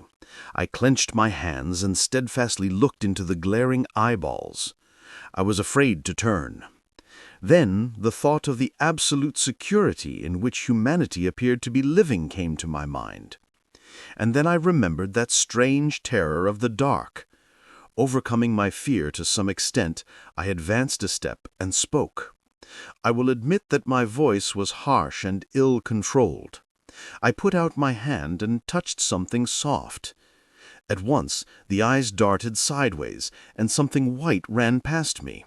I turned with my heart in my mouth and saw a queer little ape-like figure, its head held down in a peculiar manner, running across the sunlit space behind me. It blundered against a block of granite, staggered aside, and in a moment was hidden in a black shadow beneath another pile of ruined masonry.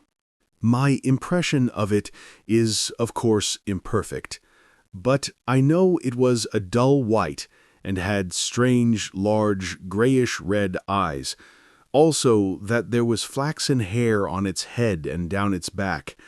But, as I say, it went too fast for me to see distinctly. I cannot even say whether it ran on all fours or only with its forearms held very low. After an instant's pause, I followed it into the second heap of ruins. I could not find it at first, but after a time, in the profound obscurity, I came upon one of those round, well-like openings of which I have told you, half closed by a fallen pillar. A sudden thought came to me. Could this thing have vanished down the shaft? I lit a match, and, looking down, I saw a small, white, moving creature with large, bright eyes, which regarded me steadfastly as it retreated. It made me shudder. It was so like a human spider. It was clambering down the wall, and now I saw for the first time a number of metal foot and hand rests forming a kind of ladder down the shaft. Then the light burned my fingers and fell out of my hand, going out as it dropped, and when I had lit another, the little monster had disappeared. I do not know how long I sat peering down that well. It was not for some time that I could succeed in persuading myself that the thing I had seen was human. But gradually the truth dawned on me, that man had not remained one species, but had differentiated into two distinct animals, that my graceful children of the upper world were not the sole descendants of our generation, but that this bleached, obscene, nocturnal thing which had flashed before me was also heir to all the ages. I thought of the flickering pillars and of my theory of an underground ventilation. I began to suspect their true import. And what, I wonder, was this lemur doing in my scheme of a perfectly balanced organization? How was it related to the indolent serenity of the beautiful overworlders? And what was hidden down there at the foot of that shaft? I sat on the edge of the well, telling myself that at any rate there was nothing to fear, and that there I must descend for the solution of my difficulties. And withal, I was absolutely afraid to go. As I hesitated, two of the beautiful upper-world people came running in their amorous sport across the daylight in the shadow. The male pursued the female, flinging flowers at her as he ran. They seemed distressed to find me, my arm against the overturned pillar, peering down the well. Apparently it was considered bad form to remark these apertures, for when I pointed to this one and tried to frame a question about it in their tongue, they were still more visibly distressed and turned away. But they were interested by my matches, and I struck some to amuse them. I tried them again about the well, and again I failed. So, presently, I left them, meaning to go back to Weena and see what I could get from her. But my mind was already in revolution. My guesses and impressions were slipping and sliding to a new adjustment. I now had a clue to the import of these wells, to the ventilation towers, to the mystery of the ghosts, not to mention a hint at the meaning of the bronze gates and the fate of the time machine. And very vaguely there came a suggestion towards the solution of the economic problem that had puzzled me. Here was the new view. Plainly, this second species of man was subterranean. There were three circumstances in particular which made me think that its rare emergence above ground was the outcome of a long-continued underground habit. In the first place, there was the bleached look, common in most animals that live largely in the dark, the white fish of the Kentucky caves, for instance. Then those large eyes with that capacity for reflecting light are common features of nocturnal things, witness the owl and the cat. And last of all, that evident confusion in the sunshine, that hasty yet fumbling awkward flight toward dark shadow, and that peculiar carriage of the head while in the light, all reinforce the theory of an extreme sensitivity of the retina. Beneath my feet, then the earth must be tunneled enormously, and these tunnelings were the habitat of the new race. The presence of ventilating shafts and wells along the hill slopes, everywhere in fact, except along the river valley, showed how universal were its ramifications. What so natural, then, as to assume that it was in this artificial underworld that such work as was necessary to the comfort of the daylight race was done? The notion was so plausible that I at once accepted it, and went on to assume the how of this splitting of the human species. I dare say you will anticipate the shape of my theory, though for myself I very soon felt that it fell far short of the truth. At first, proceeding from the problems of our own age, it seemed clear as daylight to me that the gradual widening of the present merely temporary and social difference between the capitalist and the laborer was the key to the whole position. No doubt it will seem grotesque enough to you and wildly incredible, and yet even now there are existing circumstances to point that way. There is a tendency to utilize underground space for the less ornamental purposes of civilization. There is the Metropolitan Railway in London, for instance. There are new electric railways. There are subways. There are underground workrooms and restaurants, and they increase and multiply. Evidently, I thought, this tendency had increased till industry had gradually lost its birthright in the sky. I mean, that it had gone deeper and deeper into larger and ever larger underground factories, spending a still increasing amount of its time therein, till in the end. Even now, does not an East End worker live in such artificial conditions as to practically be cut off from the natural surface of the earth? Again, the exclusive tendency of richer people, due no doubt to the increasing refinement of their education and the widening gulf between them and the rude violence of the poor, is already leading to the closing, in their interest, of considerable portions of the surface of the land. About London, for instance, perhaps half the prettier country is shut in against intrusion. And this same widening gulf, which is due to the length and expense of the higher educational process and the increased facilities for and temptations towards refined habits on the part of the rich, will make that exchange between class and class, that promotion by intermarriage, which at present retards the splitting of our species along lines of social stratification, less and less frequent. So, in the end, above ground, you must have the haves, pursuing pleasure and comfort and beauty, and below ground, the have-nots, the workers, getting continually adapted to the conditions of their labor. Once they were there, they would no doubt have to pay rent, and not a little of it, for the ventilation of their caverns, and if they refused, they would starve or suffocate for arrears. Such of them as were so constituted as to be miserable and rebellious would die, and in the end, the balance being permanent, the survivors would become as well adapted to the conditions of underground life and as happy in their way as the overworld people were to theirs. As it seemed to me, the refined beauty and the etiolated pallor followed, naturally enough. The great triumph of humanity I had dreamed took a different shape in my mind. It had been no such triumph of moral education and general cooperation as I had imagined. Instead, I saw a real aristocracy, armed with a perfected science and working to a logical conclusion the industrial system of today. Its triumph had not simply been a triumph over nature, but a triumph over nature and the fellow man. This, I must warn you, was my theory at the time.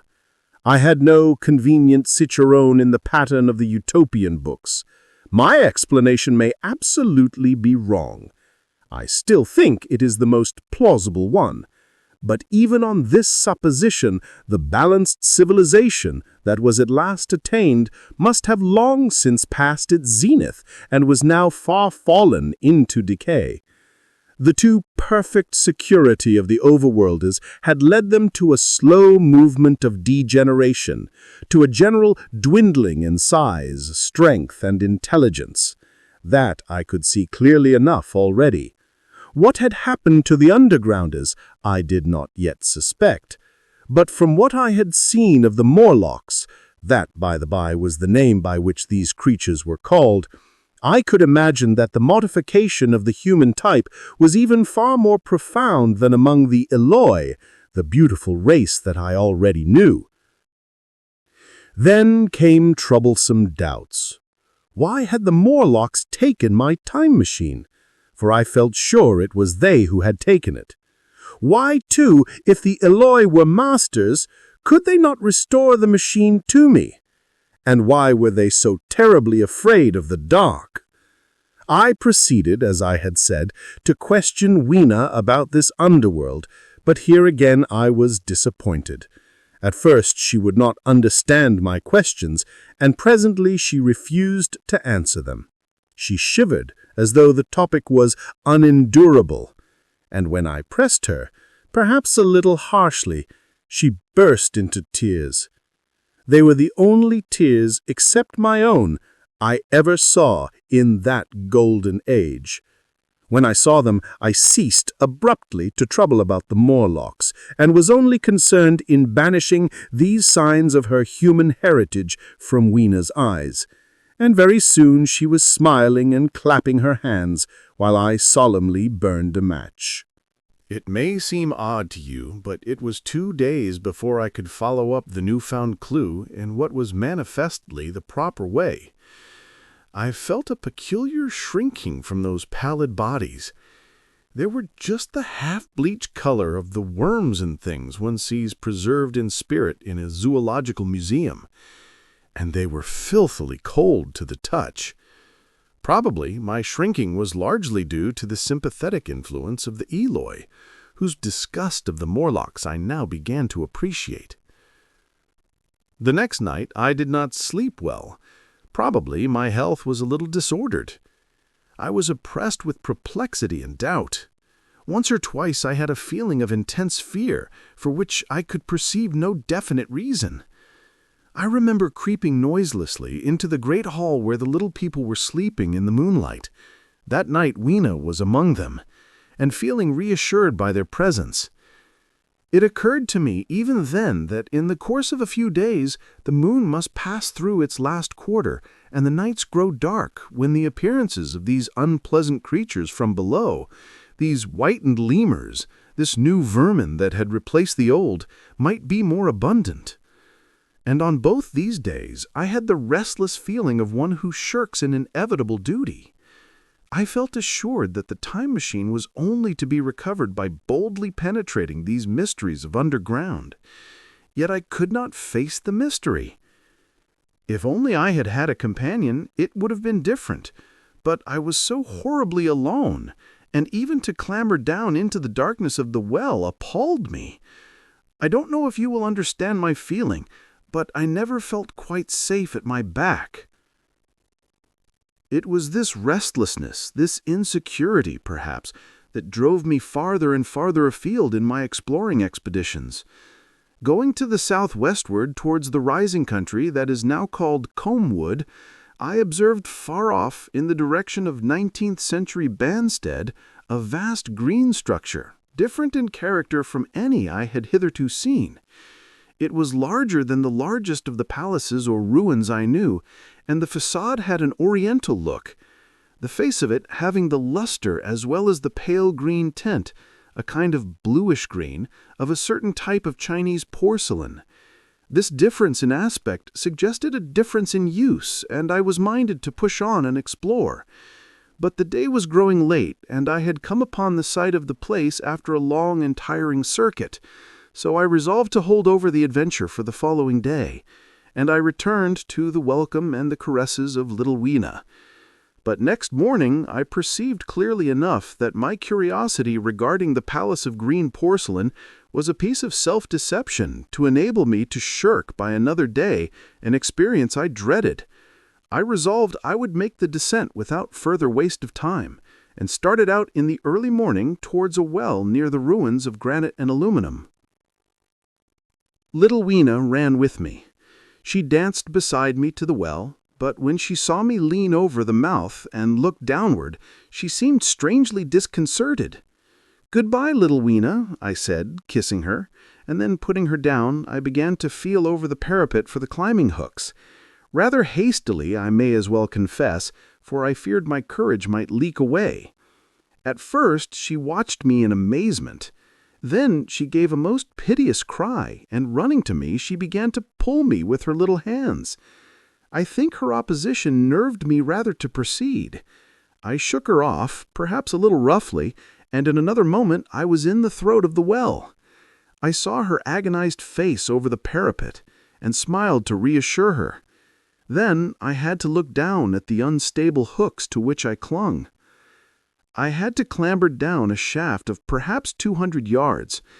The descent was effected by means of metallic bars projecting from the sides of the well, and these being adapted to the needs of a creature much smaller and lighter than myself, I was speedily cramped and fatigued by the descent. And not simply fatigued. One of the bars bent suddenly under my weight and almost swung me off into the blackness beneath. For a moment I hung by one hand, and after that experience I did not dare to rest again. Though my arms and back were presently acutely painful, I went on clambering down the sheer descent with as quick a motion as possible.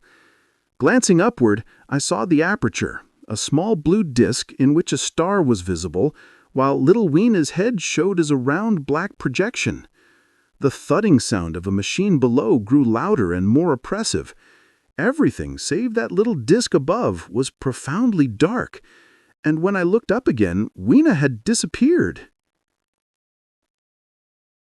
I was in an agony of discomfort. I had some thought of trying to go up the shaft again and leave the underworld alone. But even while I turned this over in my mind, I continued to descend. At last, with intense relief, I saw dimly coming up, a foot to the right of me, a slender loophole in the wall. Swinging myself in, I found it was the aperture of a narrow horizontal tunnel in which I could lie down and rest. It was not too soon. My arms ached, my back was cramped, and I was trembling with the prolonged terror of a fall. Besides this, the unbroken darkness had had a distressing effect on my eyes. The air was full of the throb and hum of machinery pumping air down the shaft. I don't know how long I lay. I was roused by a soft hand touching my face. Starting up in the darkness, I snatched at my matches, and hastily striking one, I saw 3 stooping white creatures similar to the one I had seen above ground in the ruin. Hastily retreating before the light.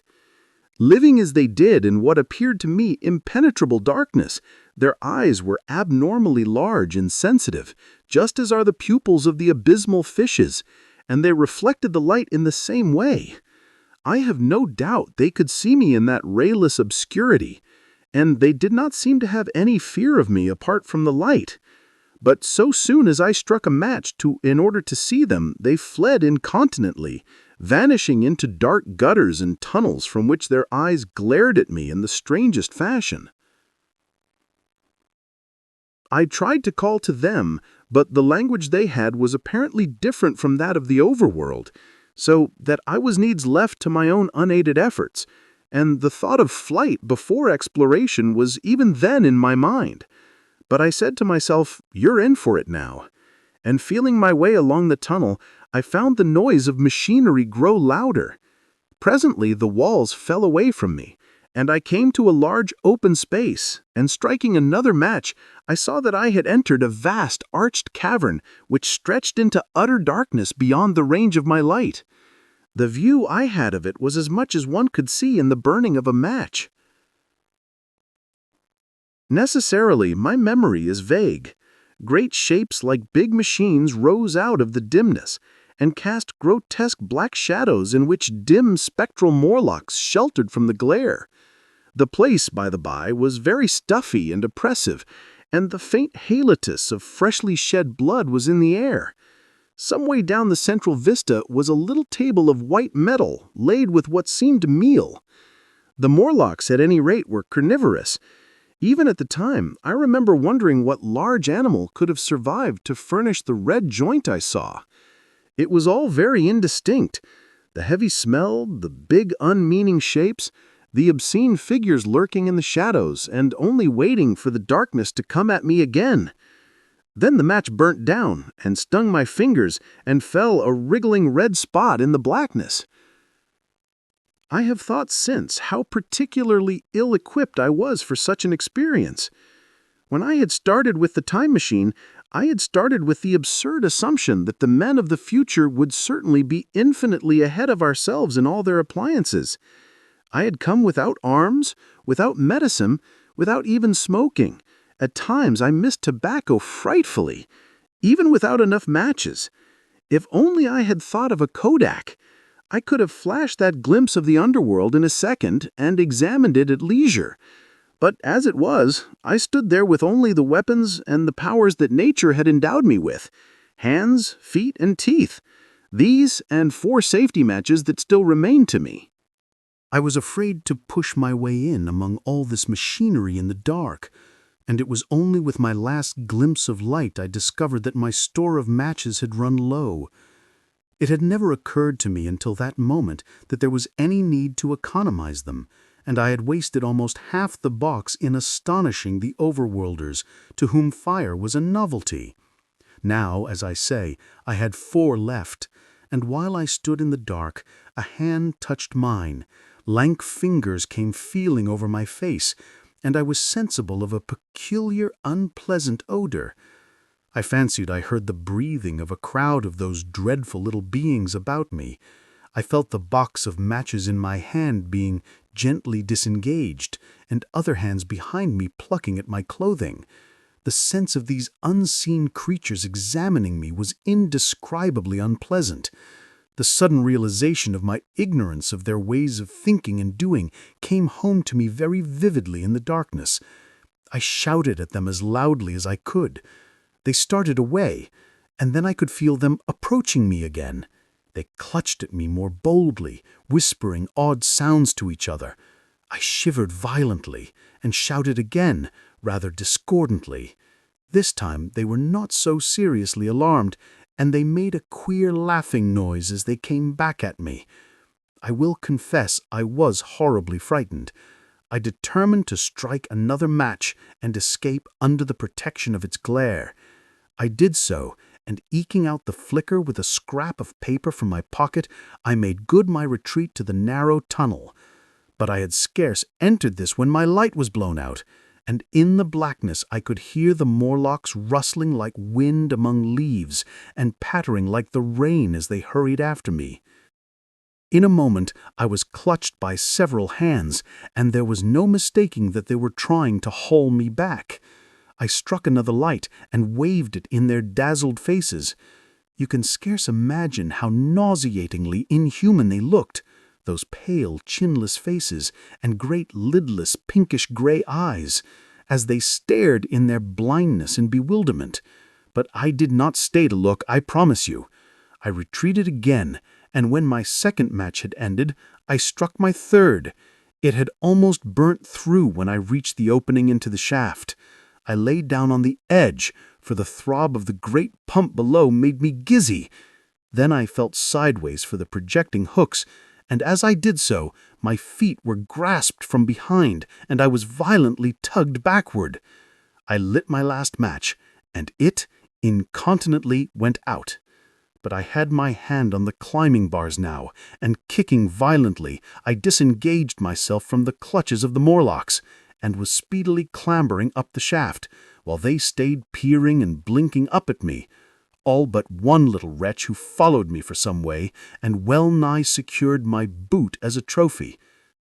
That climb seemed interminable to me. With the last 20 or 30 feet of it, a deadly nausea came upon me. I had the greatest difficulty in keeping my hold. The last few yards was a frightful struggle against this faintness.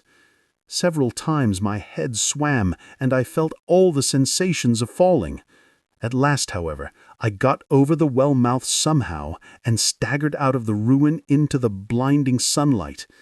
I fell upon my face. Even the soil smelt sweet and clean.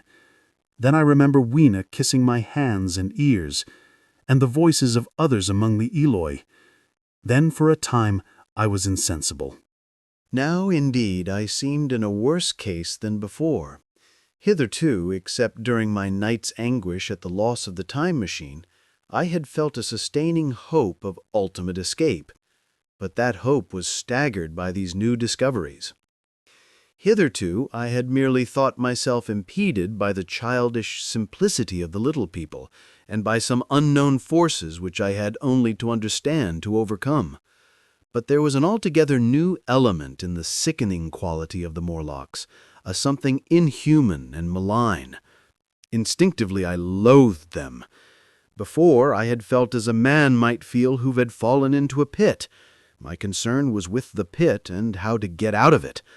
Now I felt like a beast in a trap, whose enemy would come upon him soon. The enemy I dreaded may surprise you. It was the darkness of the new moon. Weena had put this into my head by some at first incomprehensible remarks about the dark nights. It was now not such a very difficult problem to guess what the coming dark nights might mean. The moon was on the wane. Each night there was a longer interval of darkness. And I now understood, to some slight degree at least, the reason of the fear of the little upper-world people for the dark. I wondered vaguely what foul villainy it might be that the Morlocks did under the new moon. I felt pretty sure now that my second hypothesis was all wrong. The upper-world people might once have been the favored aristocracy, and the Morlocks their mechanical servants, But that had long since passed away. The two species that had resulted from the evolution of man were sliding down towards or had already arrived at an altogether new relationship. The Eloi, like the Carlovingian kings, had decayed to a mere beautiful futility. They still possessed the earth on sufferance, since the Morlocks, subterranean for innumerable generations, had come at last to find the daylit surface intolerable. And the Morlocks made their garments, I inferred, and maintained them in their habitual needs, perhaps through the survival of an old habit of service. They did it as a standing horse paws with his foot, or as a man enjoys killing animals in sport, because ancient and departed necessities had impressed it on the organism.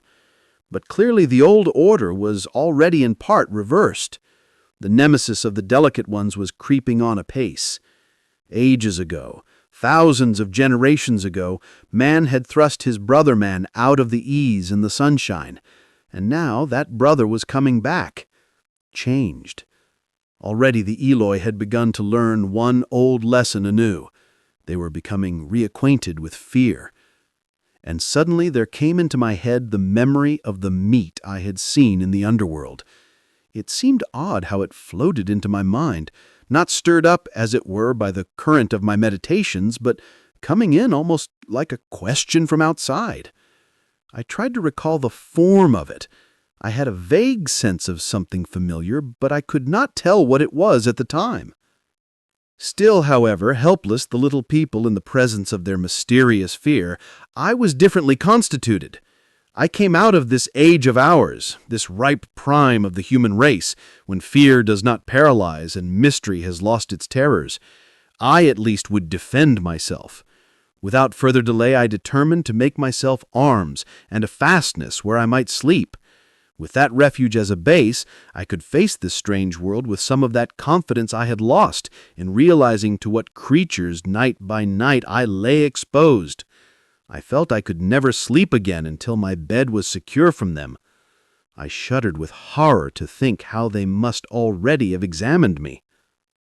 I wandered during the afternoon along the valley of the Thames, but found nothing that commended itself to my mind as inaccessible. All the buildings and trees seemed easily practicable to such dexterous climbers as the Morlocks, to judge by their wells, must be. Then the tall pinnacles of the palace of green porcelain and the polished gleam of its walls came back to my memory, and in the evening, taking Weena like a child upon my shoulder, I went up the hills towards the southwest.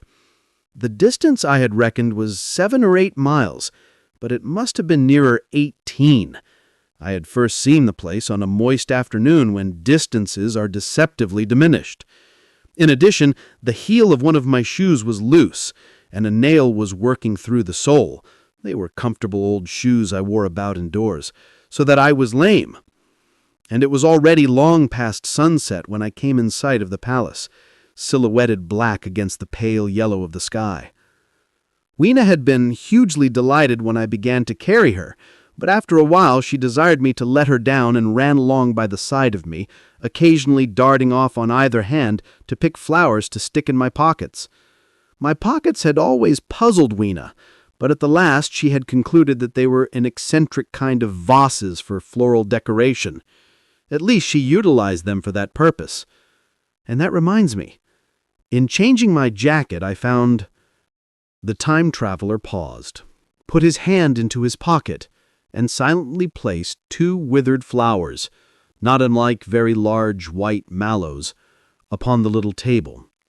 Then he resumed his narrative. As the hush of evening crept over the world and we proceeded over the hill crest towards Wimbledon, Weena grew tired and wanted to return to the house of grey stone. But I pointed out the distant pinnacles of the palace of green porcelain to her, and contrived to make her understand that we were seeking a refuge there, from her fear. You know that great pause that comes upon things before the dusk? Even the breeze stops in the trees. To me there is always an air of expectation about that evening stillness. The sky was clear, remote, and empty save for a few horizontal bars far down in the sunset. Well, that night the expectation took the color of my fears. In that darkling calm, My senses seemed preternaturally sharpened. I fancied I could even feel the hollowness of the ground beneath my feet, could indeed almost see through it the Morlocks on their anthill going hither and thither and waiting for the dark. In my excitement, I fancied that they would receive my invasion of their burrows as a declaration of war. And why had they taken my time machine? So we went on in the quiet, and the twilight deepened into night. The clear blue of the distance faded, and one star after another came out. The ground grew dim, and the trees black. Weena's fears and her fatigue grew upon her. I took her in my arms and talked to her and caressed her. Then, as the darkness grew deeper, she put her arms around my neck and, closing her eyes, tightly pressed her face against my shoulder. So we went down a long slope into a valley, and there in the dimness I almost walked into a little river. This I waded, and went up the opposite side of the valley, past a number of sleeping houses, and by a statue, a faun or some such figure, minus the head. And here too were acacias. So far I had seen nothing of the Morlocks, but it was yet early in the night, and the darker hours before the old moon rose were still to come. From the brow of the next hill I saw a thick wood spreading wide and black before me. I hesitated at this. I could not see any end to it, either to the right or the left. Feeling tired, my feet in particular were very sore, I carefully lowered Weena from my shoulder as I halted and sat down on the turf. I could no longer see the palace of green porcelain and was in doubt of my direction. I looked into the thickness of the wood and thought of what it might hide. Under that dense tangle of branches one would be out of the sight of the stars. Even were there no other lurking danger, a danger I did not care to let my imagination loose upon, there would still be all the roots to stumble over and the tree boles to strike against. I was very tired, too, after the excitements of the day, so I decided that I would not face it, but would pass the night on the open hill. Weena, I was glad to find, was fast asleep. I carefully wrapped her in my jacket and sat down beside her to wait for the moonrise. The hillside was quiet and deserted, but from the black of the wood there came now and then a stir of living things. Above me shone the stars, for the night was very clear. I felt a certain sense of friendly comfort in their twinkling. All the old constellations had gone from the sky, however. That slow movement, which is imperceptible in 100 human lifetimes, had long since rearranged them in unfamiliar groupings. But the Milky Way, it seemed to me, was still the same tattered streamer of stardust as of yore. Southward, as I judged it, was a very bright red star that was new to me. It was even more splendid than our own green Sirius. And amid all these scintillating points of light, one bright planet shone kindly and steadily like the face of an old friend. Looking at these stars suddenly dwarfed my own troubles and all the gravities of terrestrial life. I thought of their unfathomable distance and the slow, inevitable drift of their movements out of the unknown past into the unknown future. I thought of the great precessional cycle that the pole of the earth describes. Only 40 times had that silent revolution occurred during all the years that I had traversed, and during these few revolutions, all the activity, all the traditions, the complex organizations, the nations, languages, literatures, aspirations, even the mere memory of man as I knew him, had been swept out of existence. Instead were these frail creatures who had forgotten their high ancestry, and the white things of which I went in terror. Then I thought of the great fear that was between the two species, and for the first time, with a sudden shiver, came the clear knowledge of what the meat I had seen might be. Yet it was too horrible. I looked at little Weena sleeping beside me, her face white and star-like under the stars, and forthwith dismissed the thought.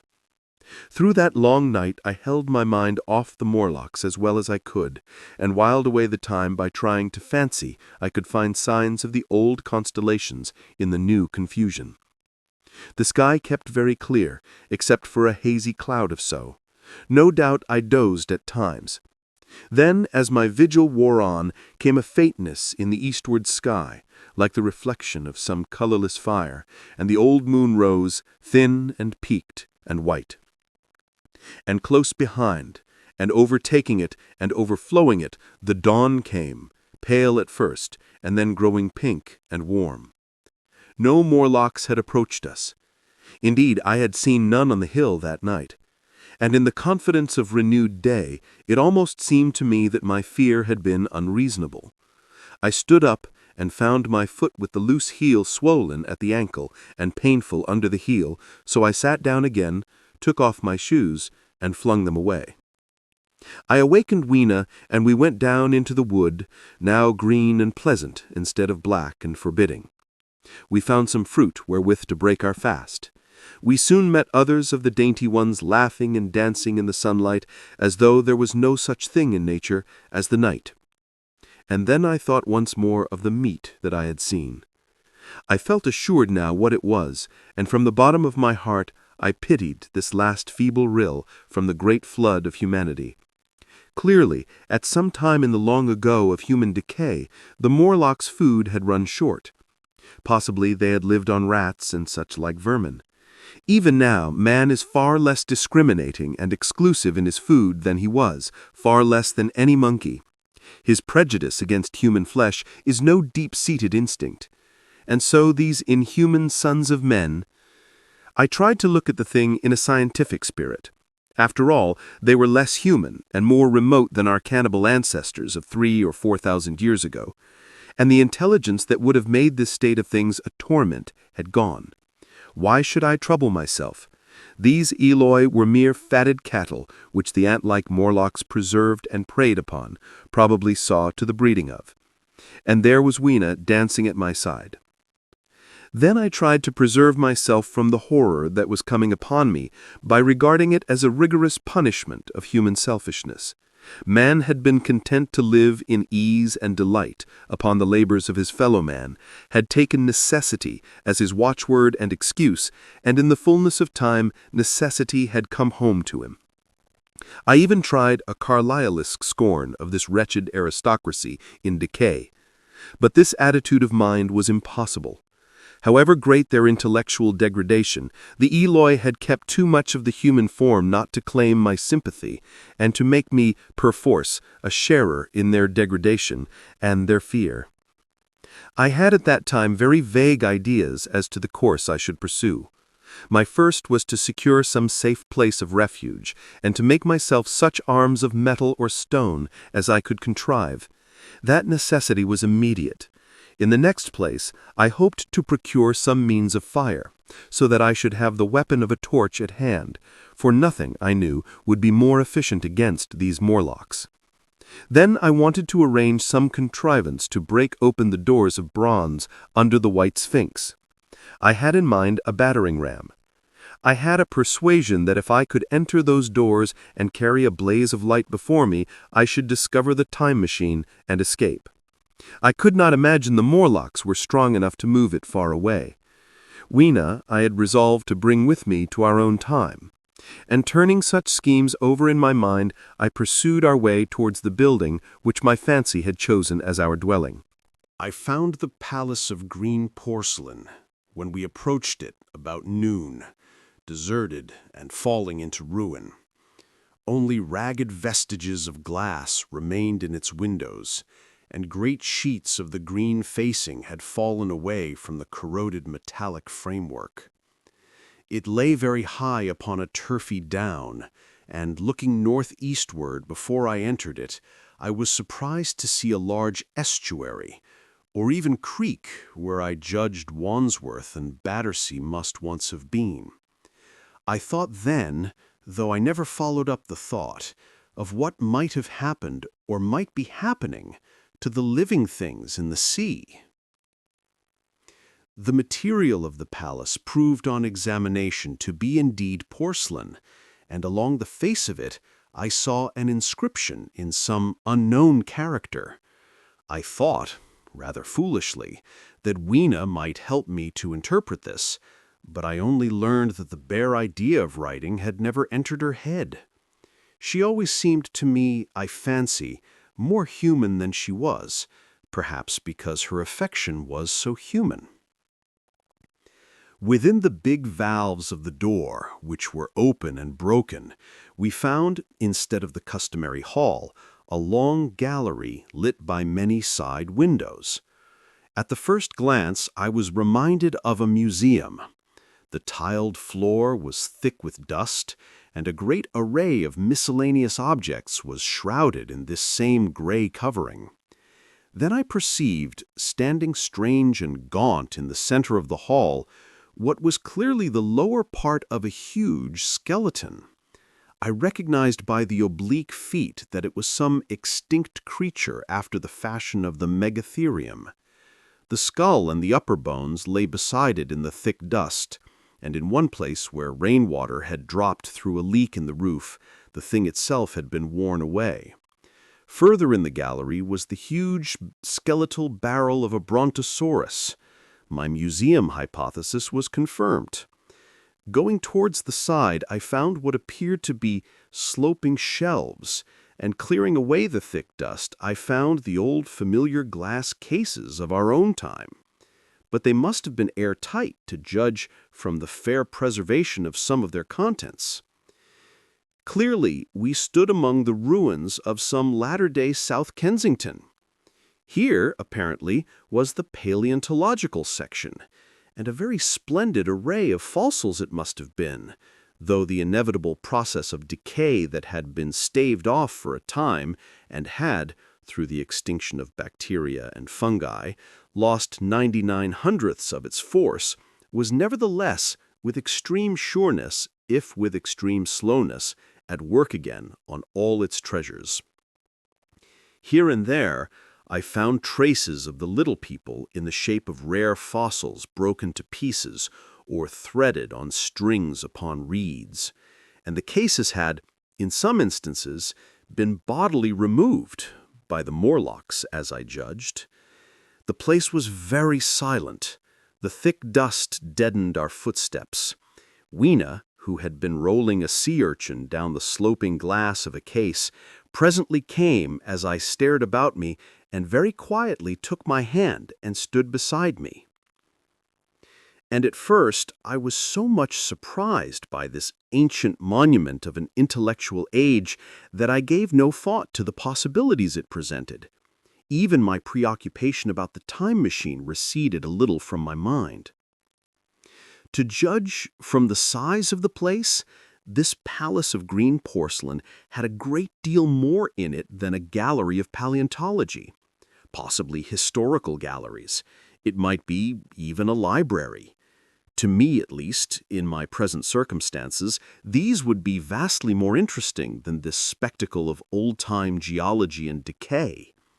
Exploring, I found another short gallery running transversely to the first. This appeared to be devoted to minerals, and the sight of a block of sulfur set my mind running on gunpowder. But I could find no saltpeter, indeed no nitrates of any kind. Doubtless they had deliquesced ages ago. Yet the sulfur hung in my mind and set up a train of thinking. As for the rest of the contents of that gallery, though on the whole they were the best preserved of all I saw, I had little interest. I am no specialist in mineralogy, and I went on down a very ruinous aisle running parallel to the first hall I had entered. Apparently this section had been devoted to natural history, but everything was long since passed out of recognition. A few shriveled and blackened vestiges of what had once been stuffed animals, desiccated mummies in jars that had once held spirit, a brown dust of departed plants. That was all. I was sorry for that, because I should have been glad to trace the patient readjustments by which the conquest of animated nature had been attained. Then we came to a gallery of simply colossal proportions, but singularly ill-lit, the floor of it running downward at a slight angle from the end that I entered at. At intervals, white globes hung from the ceiling, many of them cracked and smashed, which suggested that originally the place had been artificially lit. Here I was more in my element, for rising on either side of me were the huge bulks of big machines, all greatly corroded and many broken down, but some still fairly complete. You know, I have a certain weakness for mechanism, and I was inclined to linger among these, the more so as for the most part they had the interest of puzzles, and I could make only the vaguest guesses at what they were for. I fancied that if I could solve their puzzles, I should find myself in possession of powers that might be of use against the Morlocks. Suddenly, Weena came very close to my side, so suddenly that she startled me. Had it not been for her, I do not think I should have noticed that the floor of the gallery sloped at all. It may be, of course, that the floor did not slope, but that the museum was built into the side of a hill. The end that I had come in at was quite above ground and was lit by rare slit-like windows. As you went down the length, the ground came up against these windows until at last there was a pit like the area of a London house before each, and only a narrow line of daylight at the top. I went slowly along, puzzling about the machines, and had been too intent upon them to notice the gradual diminution of the light until Weena's increasing apprehensions drew my attention. Then I saw that the gallery ran down at last into a thick darkness. I hesitated, and then, as I looked around me, I saw that the dust was less abundant and its surface less even. Further away towards the dimness, it appeared to be broken by a number of small, narrow footprints. My sense of the immediate presence of the Morlocks revived at that. I felt that I was wasting my time in the academic examination of machinery. I called to mind that it was already far advanced in the afternoon, and that I still had no weapon, no refuge, and no means of making a fire. And then, down in the remote blackness of the gallery, I heard a peculiar pattering and the same odd noises I'd heard down the well. I took Weena's hand. Then, struck with a sudden idea, I left her and turned to a machine from which projected a lever not unlike those in a signal box. Clambering upon the stand and grasping this lever in my hands, I put all my weight upon it sideways. Suddenly, Weena, deserted in the central aisle, began to whimper. I had judged the strength of the lever pretty correctly, for it snapped after a minute's strain, and I rejoined her with a mace in my hand, more than sufficient, I judged, for any Morlock skull I might encounter. And I longed very much to kill a Morlock or so. Very inhuman, you may think, to want to go killing one's old descendants, but it was impossible somehow to feel any humanity in the things. Only my disinclination to leave Weena and a persuasion that if I began to slake my thirst for murder, my time machine might suffer, restrained me from going straight down the gallery and killing the brutes I heard. Well, mace in one hand and Weena in the other, I went out of that gallery and into another and still larger one, which at the first glance reminded me of a military chapel hung with tattered flags. The brown and charred rags that hung from the sides of it I presently recognized as the decaying vestiges of books. They had long since dropped to pieces, and every semblance of print had left them. But here and there were warped boards and cracked metallic clasps that told the tale well enough. Had I been a literary man, I might perhaps have moralized upon the futility of all ambition.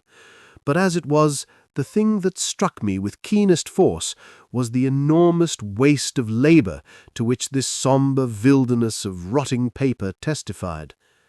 At the time, I will confess that I thought chiefly of the philosophical transactions and my own 17 papers upon physical optics. Then, going up a broad staircase, we came to what may have once been a gallery of technical chemistry, and here I had not a little hope of useful discoveries. Except at one end, where the roof had collapsed, this gallery was well preserved. I went eagerly to every unbroken case, and at last, in one of the really airtight cases, I found a box of matches.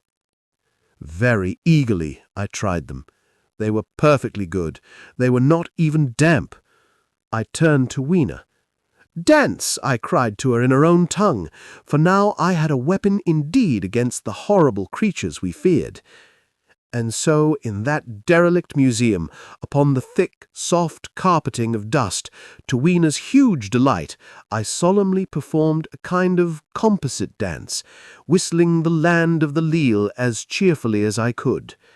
In part, it was a modest can-can, in part a step dance, in part a skirt dance, so far as my tailcoat permitted, and in part original, for I am naturally inventive, as you know.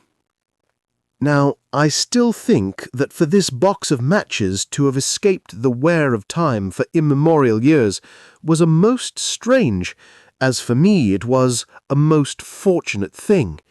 Yet, oddly enough, I found a far unlikelier substance, and that was camphor. I found it in a sealed jar that, by chance I suppose, had really been hermetically sealed. I fancied at first that it was paraffin wax, and smashed the glass accordingly, but the odour of camphor was unmistakable. In the universal decay, this volatile substance had chanced to survive, perhaps through many thousands of centuries. It reminded me of a sepia painting I had once seen done from the ink of a fossil belemnite that must have perished and become fossilized millions of years ago. I was about to throw it away, but I remembered that it was inflammable and burnt with a good bright flame, was, in fact, an excellent candle, and I put it in my pocket. I found no explosives, however, nor any means of breaking down the bronze doors. As yet, my iron crowbar was the most helpful thing I had chanced upon.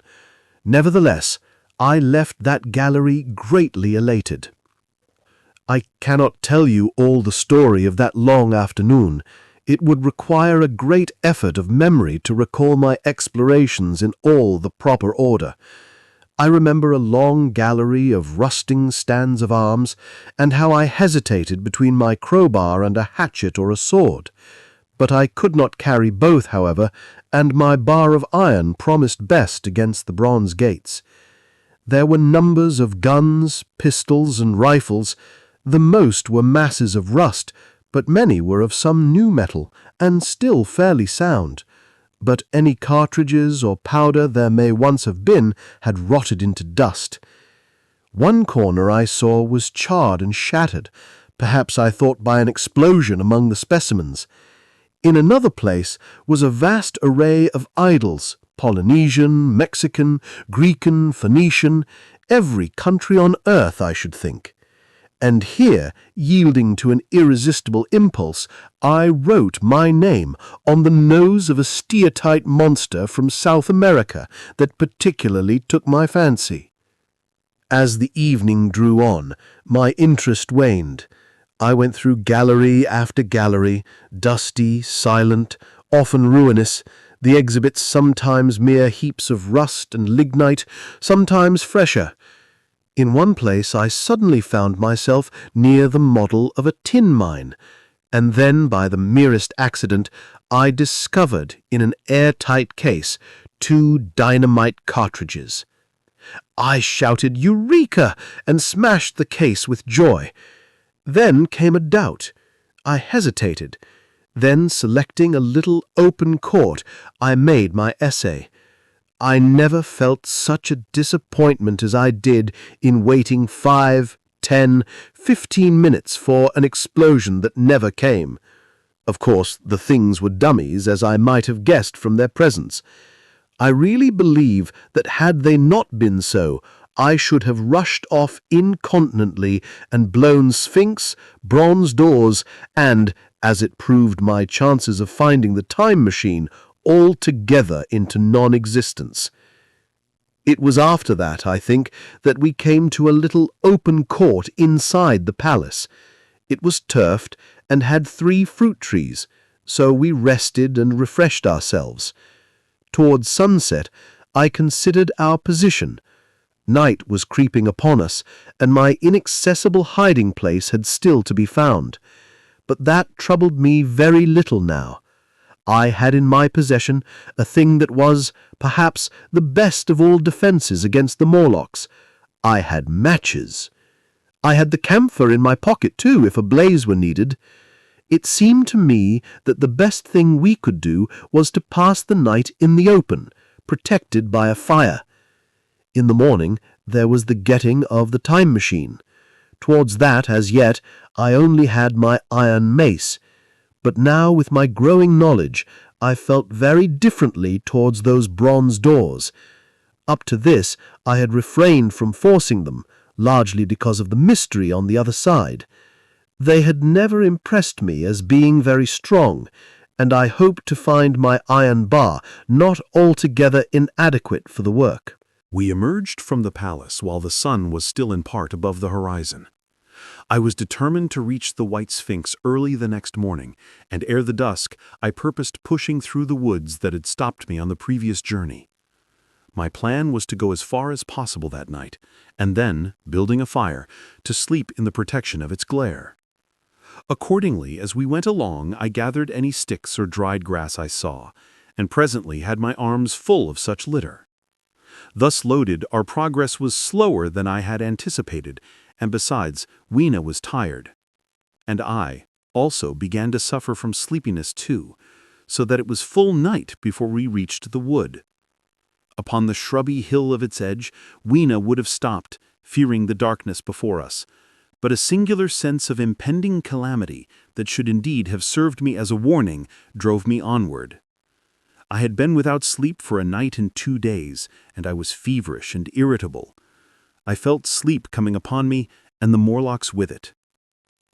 While we hesitated, among the black bushes behind us, and dim against their blackness, I saw 3 crouching figures. There was scrub and long grass all about us, and I did not feel safe from their insidious approach. The forest, I calculated, was rather less than a mile across. If we could get through it to the bare hillside there, as it seemed to me, was an altogether safer resting place. I thought that with my matches and my camphor I could contrive to keep my path illuminated through the woods. Yet it was evident that if I was to flourish matches with my hands, I should abandon my firewood. So, rather reluctantly, I put it down. And then it came into my head that I would amaze our friends behind by lighting it. I was to discover the atrocious folly of this proceeding, but it came to my mind as an ingenious move for covering our retreat. I don't know if you have ever thought what a rare thing flame must be in the absence of man and in a temperate climate. The sun's heat is rarely strong enough to burn, even when it is focused by dewdrops, as is sometimes the case in more tropical districts. Lightning may blast and blacken, but it rarely gives rise to widespread fire. Decaying vegetation may occasionally smolder with the heat of its fermentation, but this rarely results in flame. In this decadence, too, the art of fire-making had been forgotten on the earth. The red tongues that went licking up my heap of wood were an altogether new and strange thing to Weena. She wanted to run to it and play with it. I believe she would have cast herself into it had I not restrained her. But I caught her up and, in spite of her struggles, plunged boldly before me into the wood. For a little way the glare of my fire lit the path. Looking back presently, I could see through the crowded stems that from my heap of sticks the blaze had spread to some bushes adjacent, and a curved line of fire was creeping up the grass of the hill. I laughed at that, and turned again to the dark trees before me. It was very black, and Weena clung to me convulsively, but there was still, as my eyes grew accustomed to the darkness, sufficient light for me to avoid the stems. Overhead it was simply black, except where a gap of remote blue sky shone down upon us here and there. I lit none of my matches because I had no hand free. Upon my left arm I carried my little one, in my right hand I had my iron mace.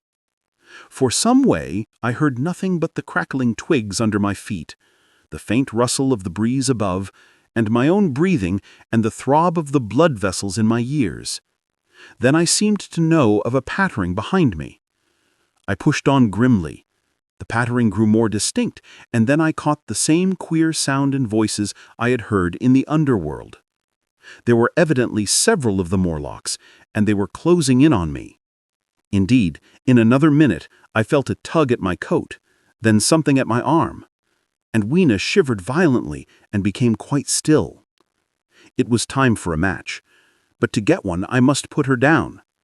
I did so, and as I fumbled with my pocket, a struggle began in the darkness about my knees, perfectly silent on her part, and with the same peculiar cooing sounds from the Morlocks. Soft little hands, too, were creeping over my coat and back, touching even my neck. Then the match scratched and fizzed. I held it flaring and saw the white backs of the Morlocks in flight amid the trees. I hastily took a lump of camphor from my pocket and prepared to light it as soon as the match should wane. Then I looked at Weena. She was lying clutching my feet and quite motionless, with her face to the ground. With a sudden fright I stooped to her. She seemed scarcely to breathe. I lit the block of camphor and flung it to the ground, and as it split and flared up and drove back the Morlocks and the shadows, I knelt down and lifted her. The wood behind seemed full of the stir and murmur of a great company. She seemed to have fainted. I put her carefully upon my shoulder and rose to push on. And then there came a horrible realization. In maneuvering with my matches and Weena, I had turned myself about several times, and now I had the faintest idea in what direction lay my path. For all I knew, I might be facing back towards the palace of green porcelain. I found myself in cold sweat. I had to think rapidly what to do. I determined to build a fire and encamp where we were. I put Weena, still motionless, down upon a turfy bowl, and very hastily, as my first lump of camphor waned, I began collecting sticks and leaves. Here and there, out of the darkness around me, the Morlock's eyes shone like carbuncles. The camphor flickered and went out. I lit a match, and as I did so, two white forms that had been approaching Weena dashed hastily away. One was so blinded by the light that he came straight for me, and I felt his bones grind under the blow of my fist. He gave a whoop of dismay, staggered a little way, and fell down. I lit another piece of camphor and went on gathering my bonfire. Presently I noticed how dry was some of the foliage above me. For since my arrival on the time machine, a matter of a week, no rain had fallen. So, instead of casting about among the trees for fallen twigs, I began leaping up and dragging down branches. Very soon I had a choking, smoky fire of green wood and dry sticks, and could economize my camphor. Then I turned to where Weena lay beside my iron mace. I tried what I could to revive her, but she lay like one dead. I could not even satisfy myself whether or not she breathed. Now, the smoke of the fire beat over towards me, and it must have made me heavy of a sudden. Moreover, the vapor of camphor was in the air. My fire would not need replenishing for an hour or so. I felt very weary after my exertion, and sat down. The wood, too, was full of a slumberous murmur that I did not understand. I seemed just to nod and open my eyes, but all was dark, and the Morlocks had their hands upon me. Flinging off their clinging fingers, I hastily felt in my pocket for the matchbox, and it had gone. Then they gripped and closed with me again. In a moment I knew what had happened. I had slept, and my fire had gone out, and the bitterness of death came over my soul. The forest seemed full of the smell of burning wood. I was caught by the neck, by the hair, by the arms, and pulled down. It was indescribably horrible in the darkness to feel all these soft creatures heaped upon me. I felt as if I was in a monstrous spider's web. I was overpowered and went down. I felt little teeth nipping at my neck. I rolled over, and as I did so my hand came against my iron lever. It gave me strength. I struggled up, shaking the human rats from me, and, holding the bar short, I thrust where I judged their faces might be. I could feel the succulent giving of flesh and bone under my blows, and for a moment I was free. The strange exultation that so often seems to accompany hard fighting came upon me. I knew that both I and Weena were lost, but I determined to make the Morlocks pay for their meat. I stood with my back to a tree, swinging the iron bar before me. The whole wood was full of the stir and cries of them. A minute passed. Their voices seemed to rise to a higher pitch of excitement, and their movements grew faster. Yet none came within reach. I stood glaring at the blackness. Then suddenly came hope. What if the Morlocks were afraid? And close on the heels of that came a strange thing. The darkness seemed to grow luminous. Very dimly, I began to see the Morlocks about me. 3 battered at my feet, and then I recognized with incredulous surprise that the others were running, in an incessant stream, as it seemed, from behind me and away through the wood in front, and their backs seemed no longer white, but reddish. As I stood agape, I saw a little red spark go drifting across a gap of starlight between the branches and vanish. And at that I understood the smell of burning wood, the slumberous murmur that was growing now into a gusty roar, the red glow, and the Morlock's flight. Stepping out from behind my tree and looking back, I saw through the black pillars of the nearer trees the flames of the burning forest. It was my first fire coming after me. With that, I looked for Weena, but she was gone. The hissing and crackling behind me, the explosive thud as each fresh tree burst into flame, left little time for reflection. My iron bar still gripped, I followed in the Morlock's path. It was a close race. Once the flames crept forward so swiftly on my right as I ran that I was outflanked and had to strike off to the left.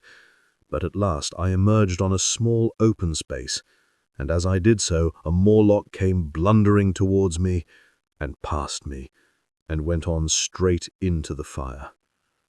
And now I was to see the most weird and horrible thing, I think, of all that I beheld in that future age. This whole space was as bright as day with the reflection of the fire. In the center was a hillock or tumulus, surmounted by a scorched hawthorn. Beyond this was another arm of the burning forest, with yellow tongues already writhing from it, completely encircling the space with a fence of fire. Upon the hillside were some 30 or 40 Morlocks, dazzled by the light and heat, and blundering hither and thither against each other in their bewilderment. At first, I did not realize their blindness, and struck furiously at them with my bar, in a frenzy of fear as they approached me, killing one and crippling several more. But when I had watched the gestures of one of them groping under the hawthorn against the red sky, and heard their moans, I was assured of their absolute helplessness and misery in the glare, and I struck no more of them. Yet every now and then one would come straight towards me, setting loose a quivering horror that made me quick to elude him. At one time the flames died down somewhat, and I feared the foul creatures would presently be able to see me. I was thinking of beginning the fight by killing some of them before this should happen, but the fire burst out again brightly, and I stayed my hand. I walked about the hill among them and avoided them, looking for some trace of Weena. But Weena was gone. At last I sat down on the summit of the hillock and watched this strange, incredible company of blind things groping to and fro and making uncanny noises to each other as the glare of the fire beat on them. The coiling uprush of smoke streamed across the sky, and through the rare tatters of that red canopy, remote as though they belonged to another universe, shone the little stars. 2 or 3 Morlocks came blundering into me, and I drove them off with blows of my fists, trembling as I did so. For the most part of that night, I was persuaded it was a nightmare. I bit myself and screamed in a passionate desire to awake. I beat the ground with my hands and got up and sat down again and wandered here and there and again sat down. Then I would fall to rubbing my eyes and calling upon God to let me awake. Thrice I saw Morlocks put their heads down in a kind of agony and rush into the flames. But at last, above the subsiding red of the fire, above the streaming masses of black smoke and the whitening and blackening tree stumps, and the diminishing numbers of these dim creatures, came the white light of the day.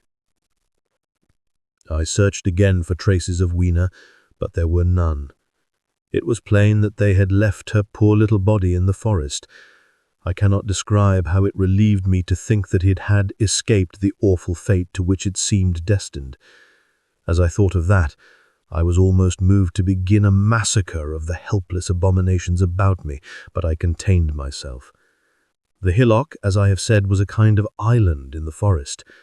From its summit, I could now make out through a haze of smoke the palace of green porcelain, and from that I could get my bearings for the White Sphinx.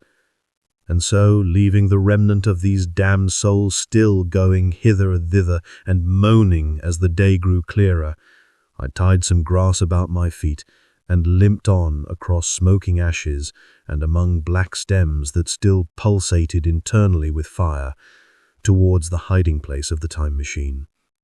I walked slowly, for I was almost exhausted, as well as lame, and I felt the intensest wretchedness for the horrible death of little Weena. It seemed an overwhelming calamity. Now, in this old familiar room, it is more like the sorrow of a dream than an actual loss. But that morning, it left me absolutely lonely again, terribly alone. I began to think of this house of mine, of this fireside, of some of you, and with thoughts like that came a longing that was pain. But as I walked over the smoking ashes under the bright morning sky, I made a discovery. In my trouser pocket were still some loose matches. The box must have leaked before it was lost. About 8 or 9 in the morning, I came to the same seat of yellow metal from which I had viewed the world upon the evening of my arrival. I thought of my hasty conclusions upon that evening and could not refrain from laughing bitterly at my confidence. Here was the same beautiful scene, the same abundant foliage, the same splendid palaces and magnificent ruins, the same silver river running between its fertile banks. The gay robes of the beautiful people moved hither and thither among the trees. Some were bathing in exactly the place where I had saved Weena, and that suddenly gave me a keen stab of pain. And like blots upon the landscape rose the cupolas above the ways to the underworld. I understood now what all the beauty of the upper-world people covered. Very pleasant was their day, as pleasant as the day of the cattle in the field. Like the cattle, they knew of no enemies and provided against no needs, and their end was the same. I grieved to think how brief the dream of the human intellect had been. It had committed suicide. It had set itself steadfastly towards comfort and ease, a balanced society with security and permanency as its watchword. It had attained its hopes to come to this at last. Once life and property must have reached almost absolute safety. The rich had been assured of his wealth and comfort, the toiler assured of his life and work.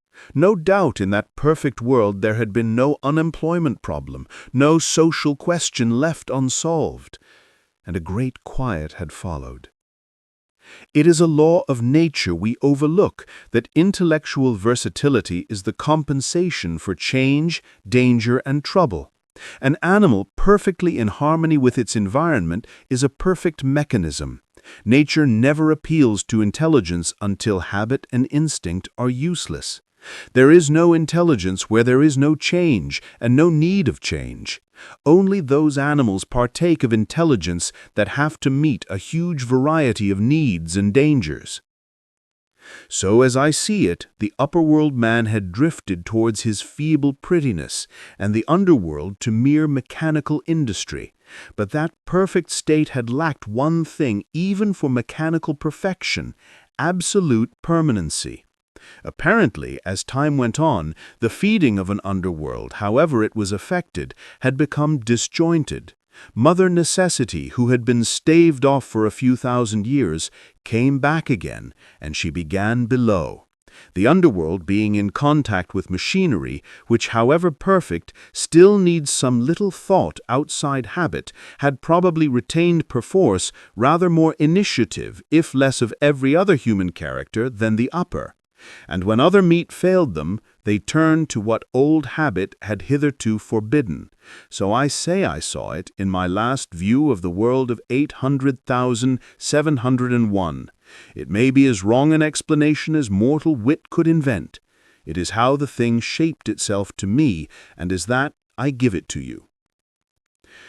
After the fatigues, excitements, and terrors of the past days, and in spite of my grief, the seat and tranquil view and the warm sunlight were very pleasant.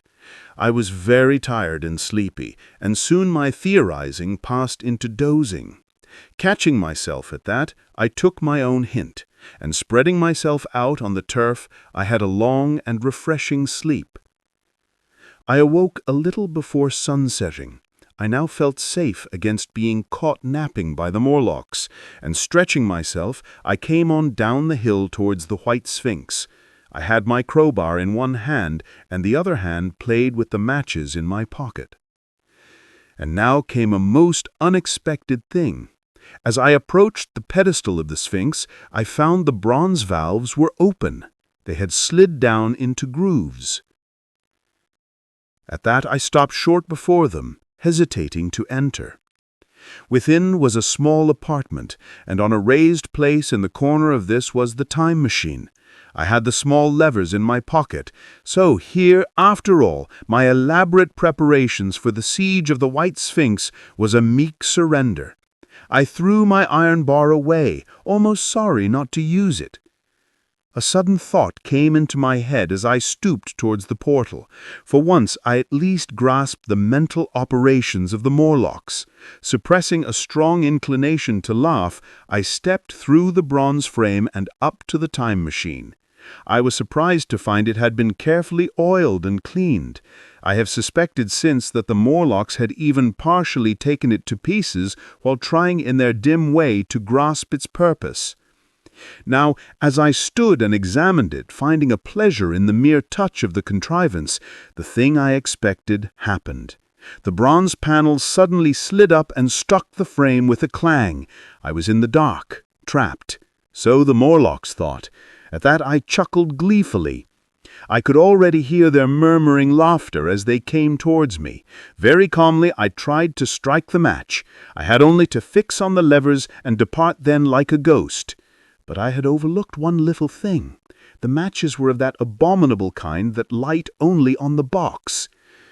You may imagine how all my calm vanished. The little brutes were close upon me. One touched me. I made a sweeping blow in the dark at them with the levers and began to scramble into the saddle of the machine. Then came one hand upon me and then another. Then I simply had to fight against their persistent fingers for my levers and at the same time feel for the studs over which these fitted. One, indeed, they almost got away from me. As it slipped from my hand, I had to butt in the dark with my head. I could hear the Morlock's skull ring, to recover it. It was a nearer thing than the fight in the forest, I think, this last scramble.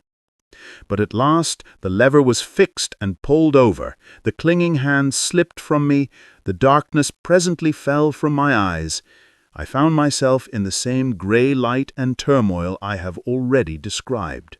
I have already told you of the sickness and confusion that comes with time traveling.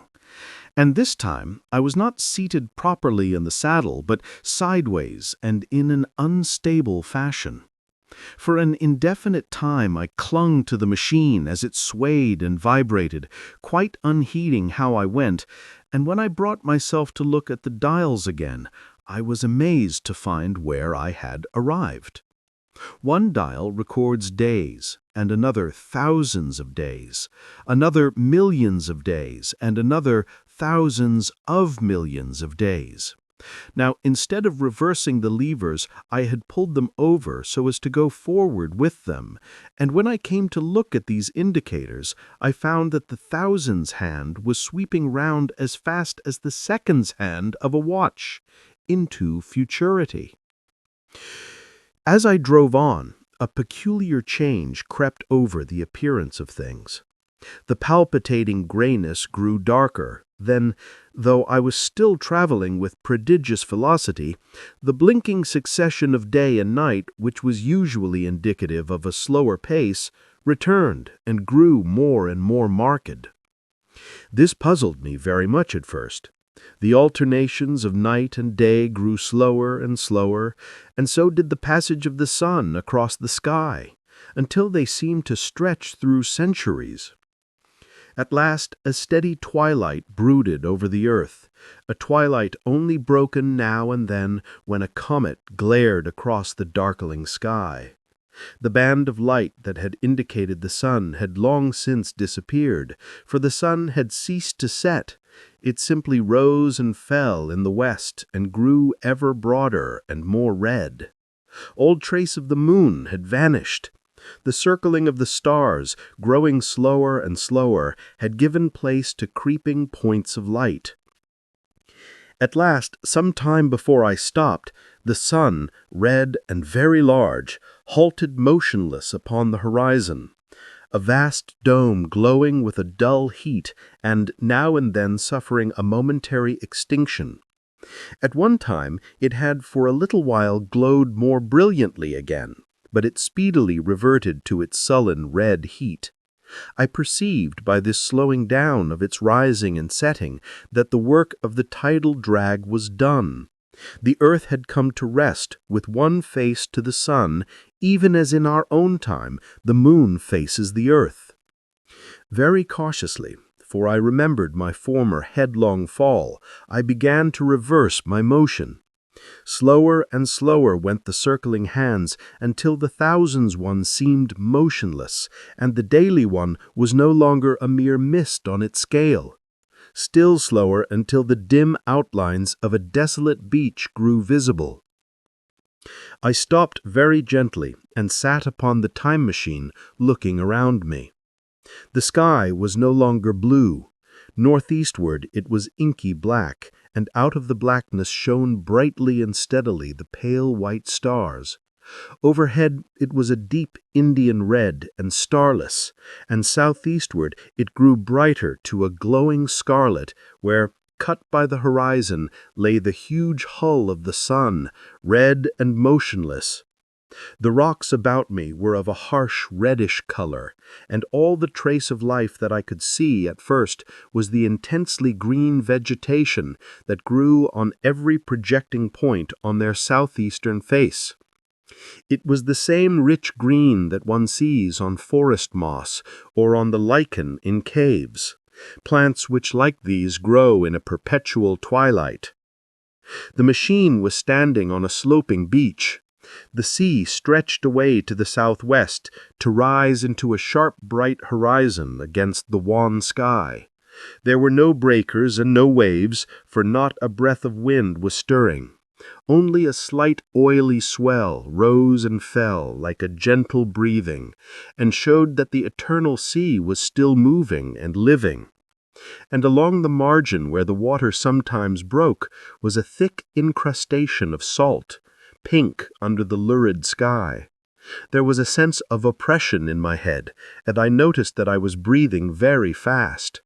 The sensation reminded me of my only experience of mountaineering, and from that I judged the air to be more rarefied than it is now. Far away up the desolate slope, I heard a harsh scream and saw a thing like a huge white butterfly go slanting and fluttering up into the sky and circling disappear over some low hillocks beyond. The sound of its voice was so dismal that I shivered and seated myself more firmly upon the machine. Looking around me again, I saw that, quite near, what I had taken to be a reddish mass of rock was moving slowly towards me. Then I saw the thing was really a monstrous crab-like creature. Can you imagine a crab as large as yonder table, with its many legs moving slowly and uncertainly, its big claws swaying, its long antennae like carters' whips waving and feeling, and its stalked eyes gleaming at you on either side of its metallic front? Its back was corrugated and ornamented with ungainly bosses, and a greenish incrustation blotched it here and there. I could see the many palps of its complicated mouth flickering and feeling as it moved. As I stared at this sinister apparition crawling towards me, I felt a tickling on my cheek, as though a fly had lighted there. I tried to brush it away with my hand, but in a moment it returned, and almost immediately came another by my ear. I struck at this and caught something thread-like. It was drawn swiftly out of my hand. With a frightful qualm, I turned, and I saw that I had grasped the antenna of another monster crab that stood just behind me. Its evil eyes were wriggling on its stalks. Its mouth was all alive with appetite, and its vast ungainly claws, smeared with algal slime, were descending upon me. In a moment my hand was on the lever, and I had placed a month between myself and these monsters. But I was still on the same beach, and I saw them distinctly now as soon as I stopped. Dozens of them seemed to be crawling here and there in the somber light among the foliated sheets of intense green. I cannot convey the sense of abominable desolation that hung over the world. The red eastern sky, the northward blackness, the salt Dead Sea, the stony beach crawling with these foul, slow-stirring monsters, the uniform, poisonous-looking green of the lichenous plants, the thin air that hurts one's lungs, all contributed to an appalling effect. I moved on 100 years, and there was the same red sun, a little larger, a little duller, the same dying sea, the same chill air, and the same crowd of earthy crustacea creeping in and out among the green weed and the red rocks. And in the westward sky, I saw a curved pale line like a vast new moon. So I traveled, stopping ever and again, in great strides of 1,000 years or more, drawn on by the mystery of the earth's fate, watching with a strange fascination the sun grow larger and duller in the westward sky, and the life of the old earth ebb away. At last, more than 30 million years hence, the huge red-hot dome of the sun had come to obscure nearly 1/10 part of the darkling heavens. Then I stopped once more, for the crawling multitude of crabs had disappeared, and the red beach, save for its livid green liverworts and lichens, seemed lifeless. And now it was flecked with white. A bitter cold assailed me. Rare white flakes ever and again came eddying down.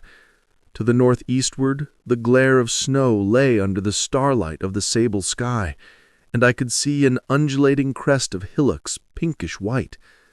There were fringes of ice along the sea margin, with drifting masses farther out, but the main expanse of that salt ocean, all bloody under the eternal sunset, was still unfrozen. I looked about me to see if any traces of animal life remained. A certain indefinable apprehension still kept me in the saddle of the machine, but I saw nothing moving in earth or sky or sea. The green slime on the rocks alone testified that life was not extinct. A shallow sandbank had appeared in the sea, and the water had receded from the beach. I fancied I saw some black object flopping about upon this bank, but it became motionless as I looked at it, and I judged that my eye had been deceived, and that the black object was merely a rock. The stars in the sky were intensely bright, and seemed to me to twinkle very little. Suddenly I noticed that the circular westward outline of the sun had changed, that a concavity, a bay, had appeared in the curve. I saw this grow larger. For a minute, perhaps, I stared aghast at this blackness that was creeping over the day, and then I realized that an eclipse was beginning. Either the moon or the planet Mercury was passing across the sun's disk. Naturally, at first, I took it to be the moon, but there is much to incline me to believe that what I really saw was the transit of an inner planet passing very near to the earth. The darkness grew apace.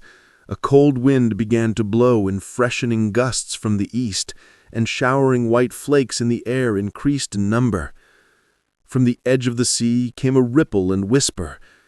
Beyond these lifeless sounds, the world was silent.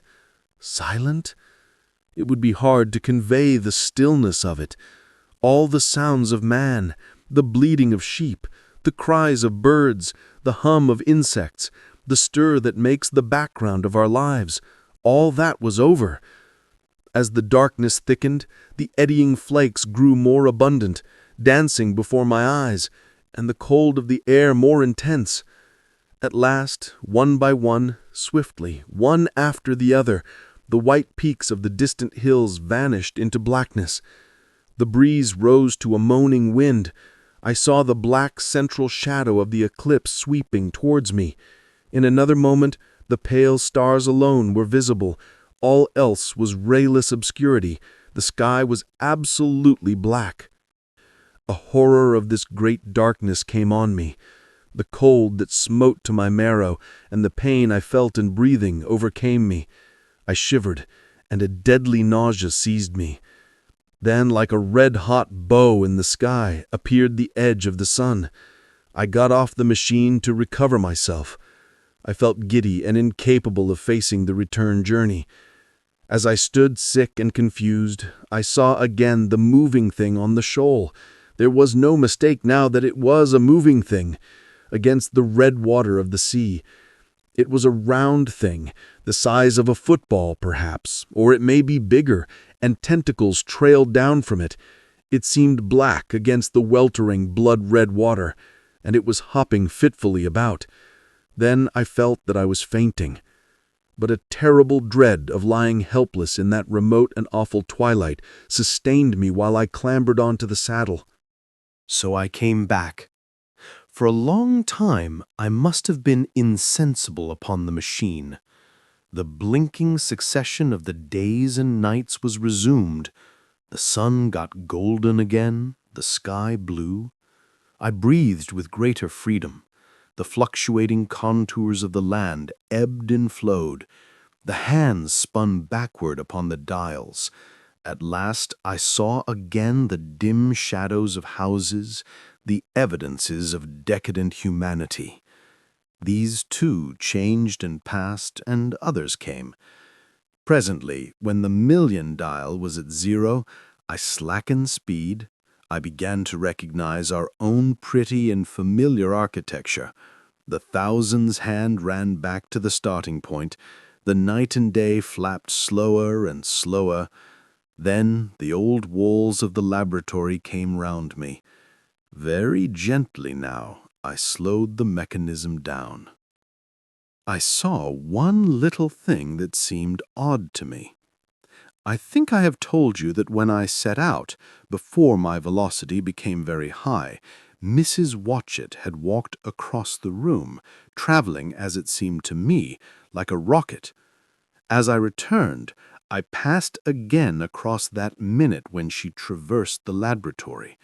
But now her every motion appeared to be the exact inversion of her previous ones.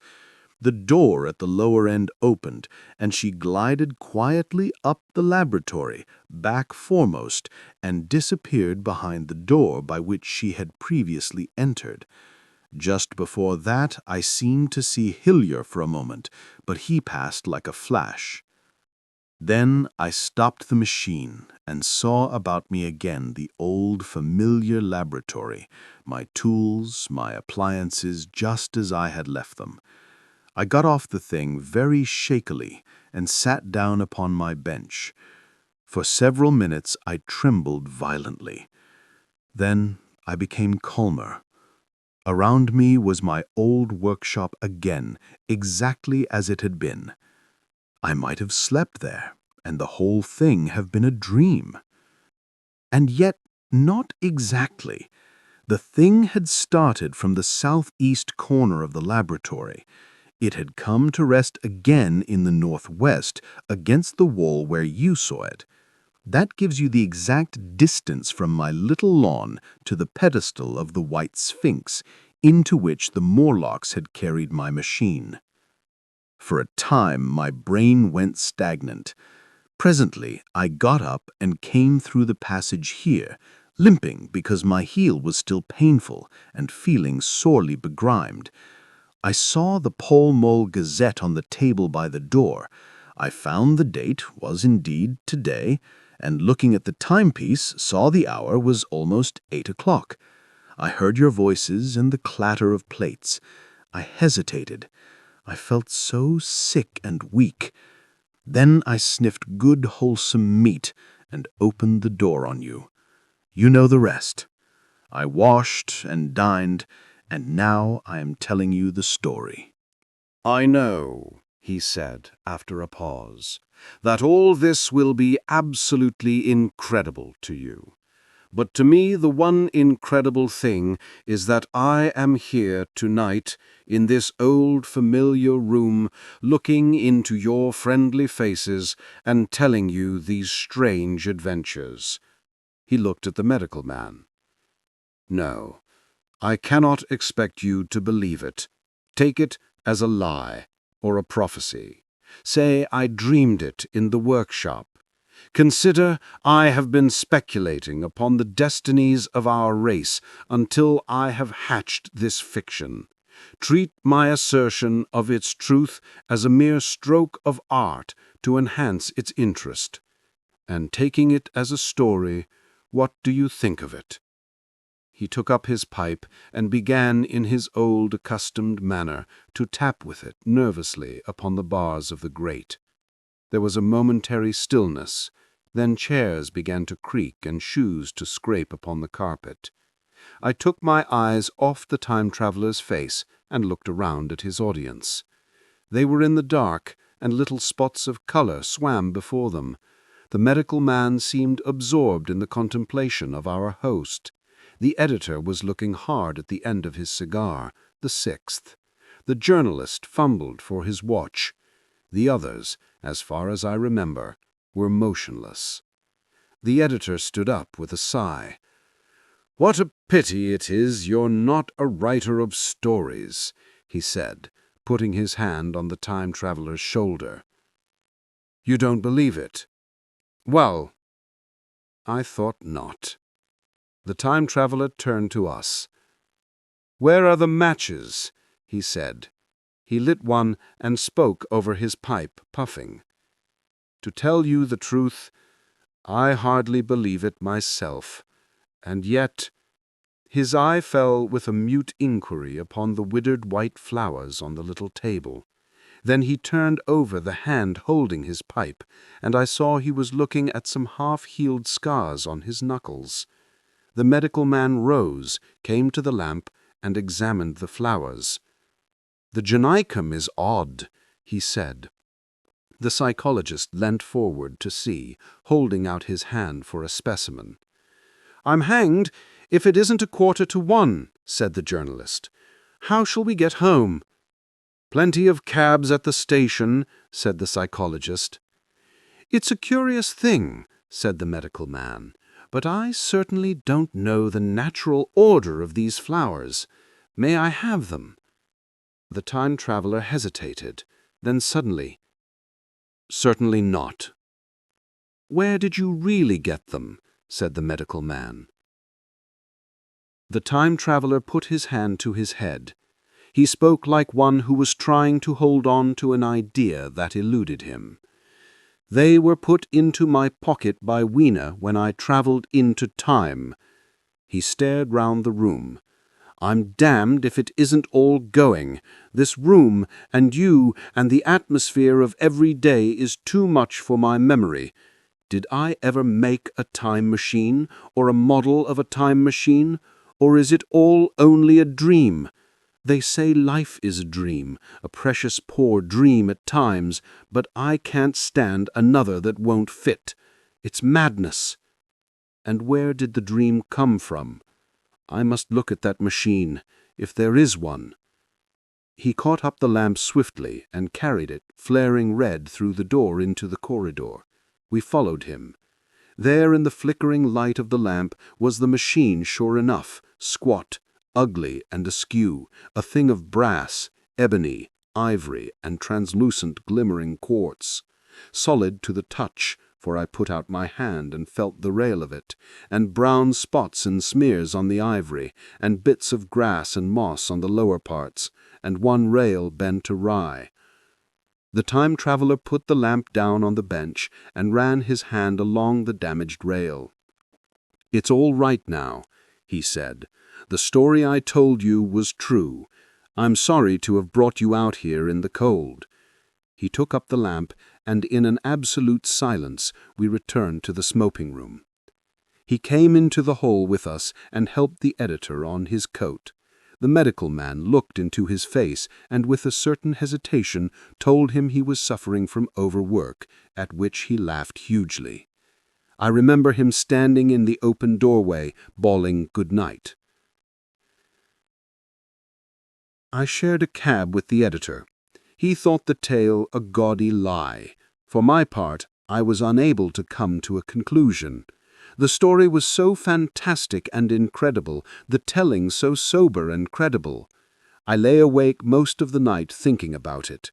I determined to go next day and see the time traveler again. I was told he was in the laboratory, and being at easy terms in the house, I went up to him.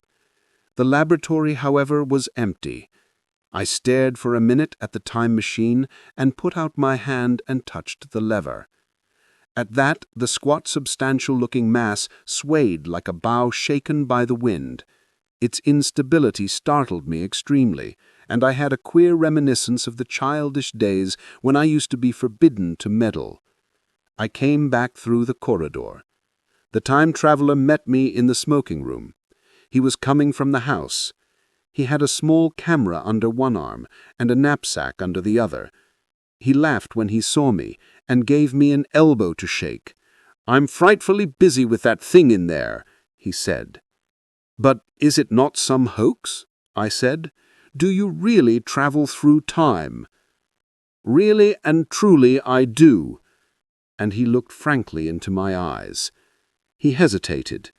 His eye wandered about the room. "I only want half an hour," he said. "I know why you came, and it's awfully good of you. There's some magazines here.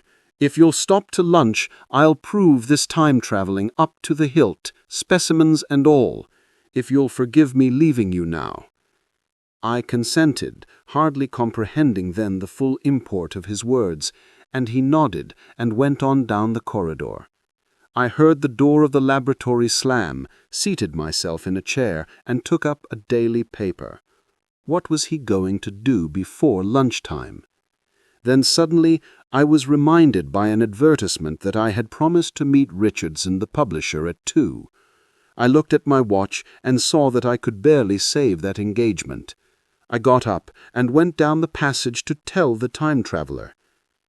As I took hold of the handle of the door, I heard an exclamation, oddly truncated at the end, and a click and a thud. A gust of air whirled round me as I opened the door, and from within came the sound of broken glass falling on the floor. The time traveler was not there.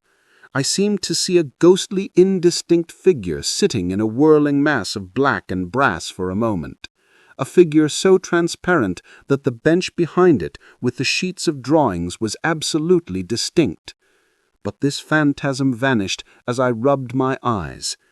The time machine had gone. Save for a subsiding stir of dust, the further end of the laboratory was empty.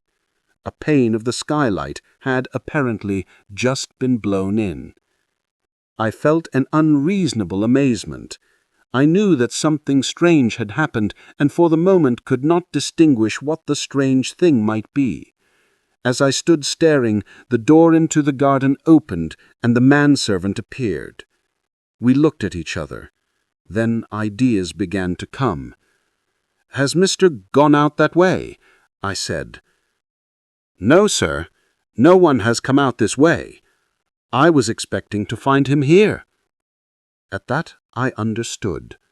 At the risk of disappointing Richardson, I stayed on, waiting for the time traveler, waiting for the second, perhaps still stranger story, and the specimens and photographs he would bring with him. But I am beginning now to fear that I must wait a lifetime. The time traveler vanished 3 years ago, and as everybody knows now, he has never returned. One cannot choose but wonder, will he ever return?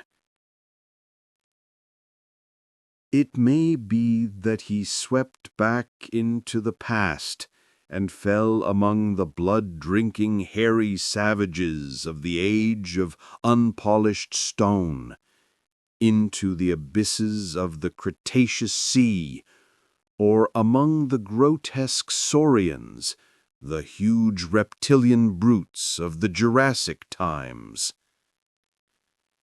He may even now, if I may use the phrase, be wandering on some plesiosaurus-haunted oolitic coral reef, or beside the lonely saline seas of the Triassic Age. Or did he go forward into one of the nearer ages, in which men are still men, but with the riddles of our own time answered, and its wearisome problems solved? Into the manhood of the race. For I, for my own part, cannot think that these latter days of weak experiment, fragmentary theory, and mutual discord are indeed man's culminating time. I say, for my own part. He, I know, for the question had been discussed among us long before the time machine was made, thought but cheerlessly of the advancement of mankind, and saw in the growing pile of civilization only a foolish heaping that must inevitably fall back upon and destroy its makers in the end. If that is so, it remains for us to live as though it were not so. But to me the future is still black and blank, is a vast ignorance, lit at a few casual places by the memory of his story. And I have by me, for my comfort, 2 strange white flowers, shriveled now, and brown, and flat, and brittle, to witness that even when mind and strength had gone, gratitude and a mutual tenderness still lived on in the heart of man.